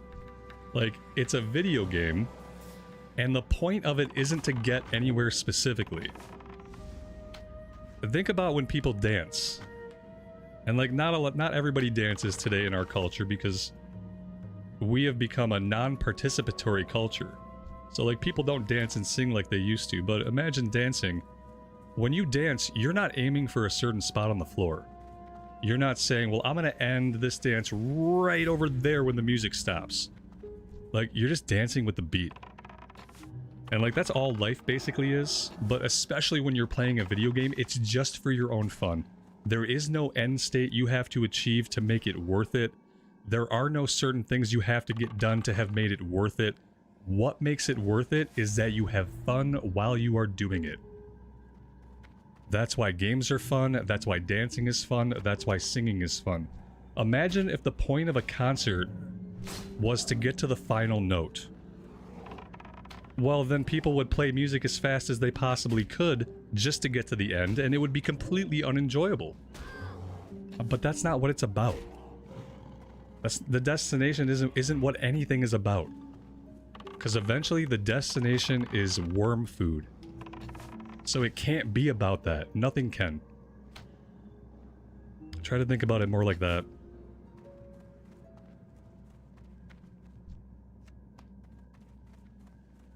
But more specifically for TBC, like real talk back to WoW, less existential. We'll probably go into Wrath Anniversary, we think. We think we're going to get Wrath Anniversary, so... If you start playing TBC Anniversary now, eventually that'll roll into Wrath. If you're a fan of Wrath, at least you have that to look forward to. If you need something to look forward to, you know, there's that. But otherwise, you know, it all ends one day. One day these are all dead games, and just have fun while you're here. Alright, that's 20 out of 20 Thistlebear. Let's try to get into this cave.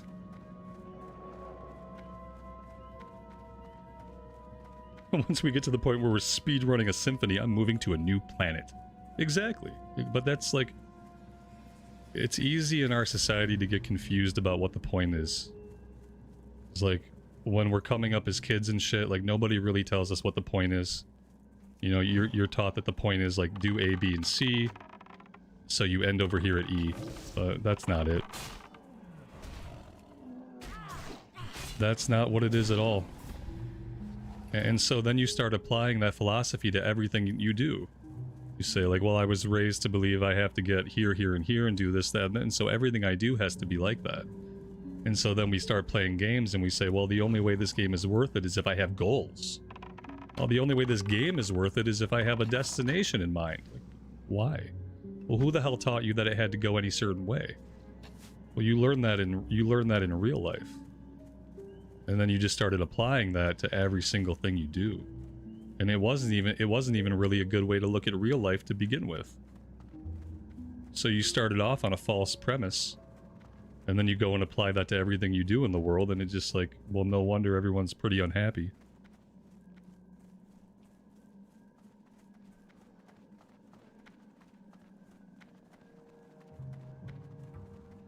Wrong cave?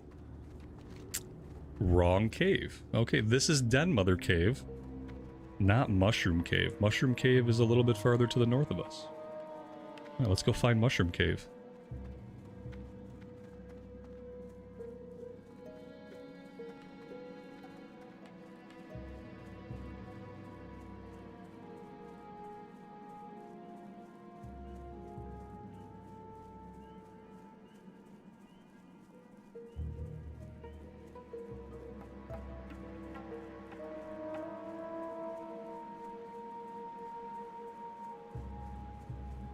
Oh, look at this. They put a fallen tree here perfectly in place for us to run over.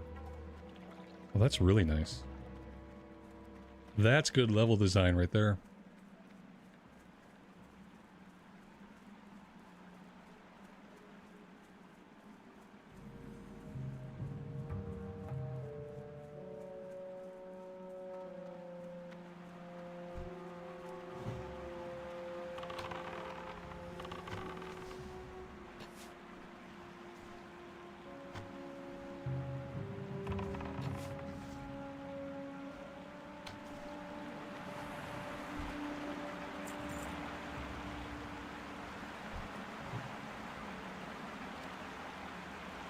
How many more episodes of the Shaman can you expect? Well, I mean, it's a hardcore run, so it's really hard to say. They're still alive right now. I didn't play today, but I recorded yesterday. And I didn't get them killed yesterday, so you can expect more episodes. How many? I hope 150. Because 150 or so, that might get us to cap. But I really can't say. Yeah, I hope you can expect many more. Because I'm really having fun with the playthrough, and I'd like to live for a long time.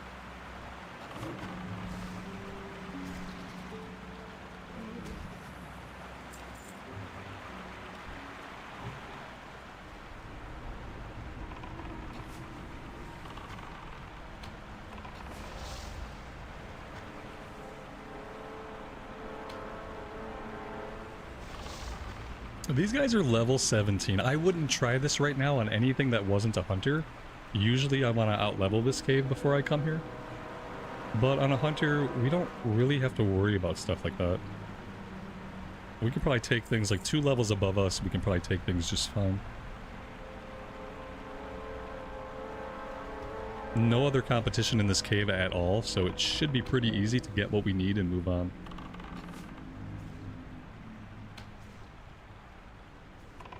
He says, and then someone comes in and takes my mushroom.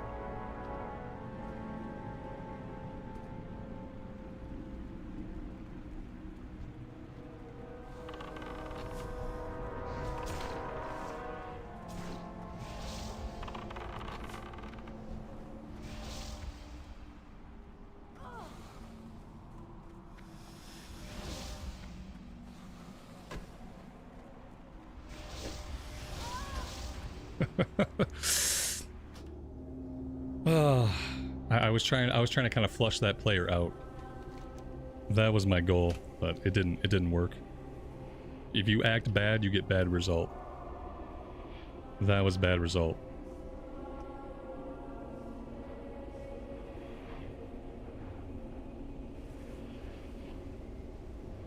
Although if they did get threat on those mobs that I aggroed, that might have forced them out of the cave.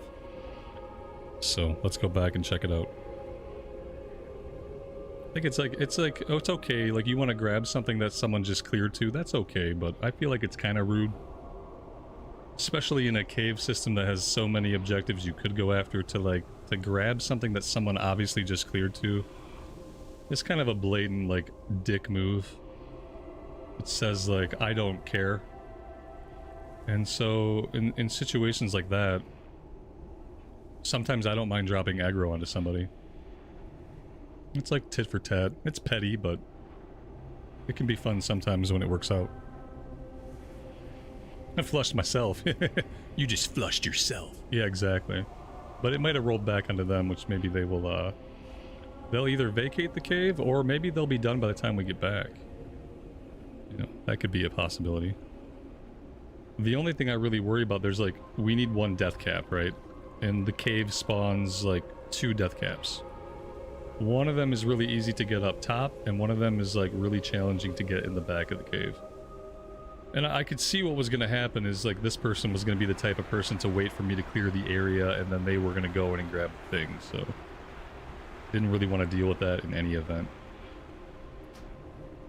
But let's see, where can I pop up that's going to be relatively safe? Not really anywhere, but maybe right here would be okay. We get our pet out really fast, because he didn't die. Thankfully the pet didn't die. Let's get Aspect of the Hawk up. Oh, they're still here. They're almost dead. Look at that, they're down to 3%. Something happened to them in our absence. I'm gonna go in this direction. That's what I was doing to begin with, and there's usually a death cap way over in the back corner. Oh, we need Feign Death. See, Feign Death would have made that little maneuver complete. I don't know when we get Feign Death. Level 20?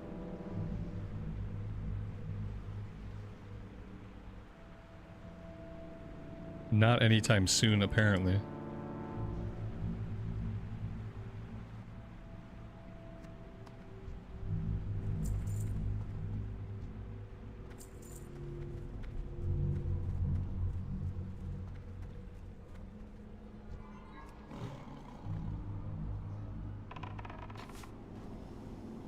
The pet has like 40% more HP than me. Yeah, the pet's beefier than me.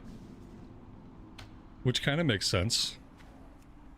And I haven't even spec'd into any of his like stamina talents yet or anything. He's got like 5 points in stamina we could give him, but I don't even find that necessary because the pets have so much HP just by default. That last time I didn't take that talent, and I probably won't take it again this time. But we could increase their health by 5% more if we really wanted to. Speaking of talent points though, let's put a point in Thick Hide. We're gonna do 3 points here. And then we're gonna go all 5 points into Unleashed Fury. Alright, do we have everything we need here? I think so. I think we're done.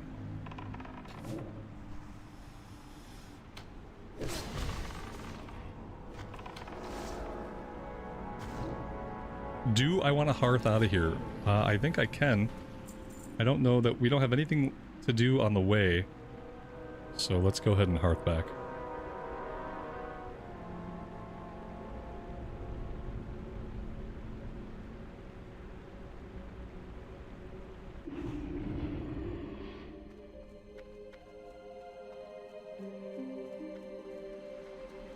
Greetings.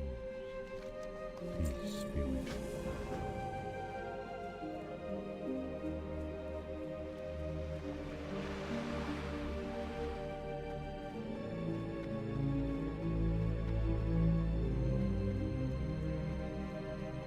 Greetings. Be careful. Let Luna be with you. And that's the Dead Mother quest. Alright guys, unfortunately I am basically out of time for today. So I'm gonna have to park it here for now. This week is kind of busy for me, but I think I'm gonna get a stream in on Wednesday, but it's gonna be later in the day than usual. Because yeah, I got a very busy week.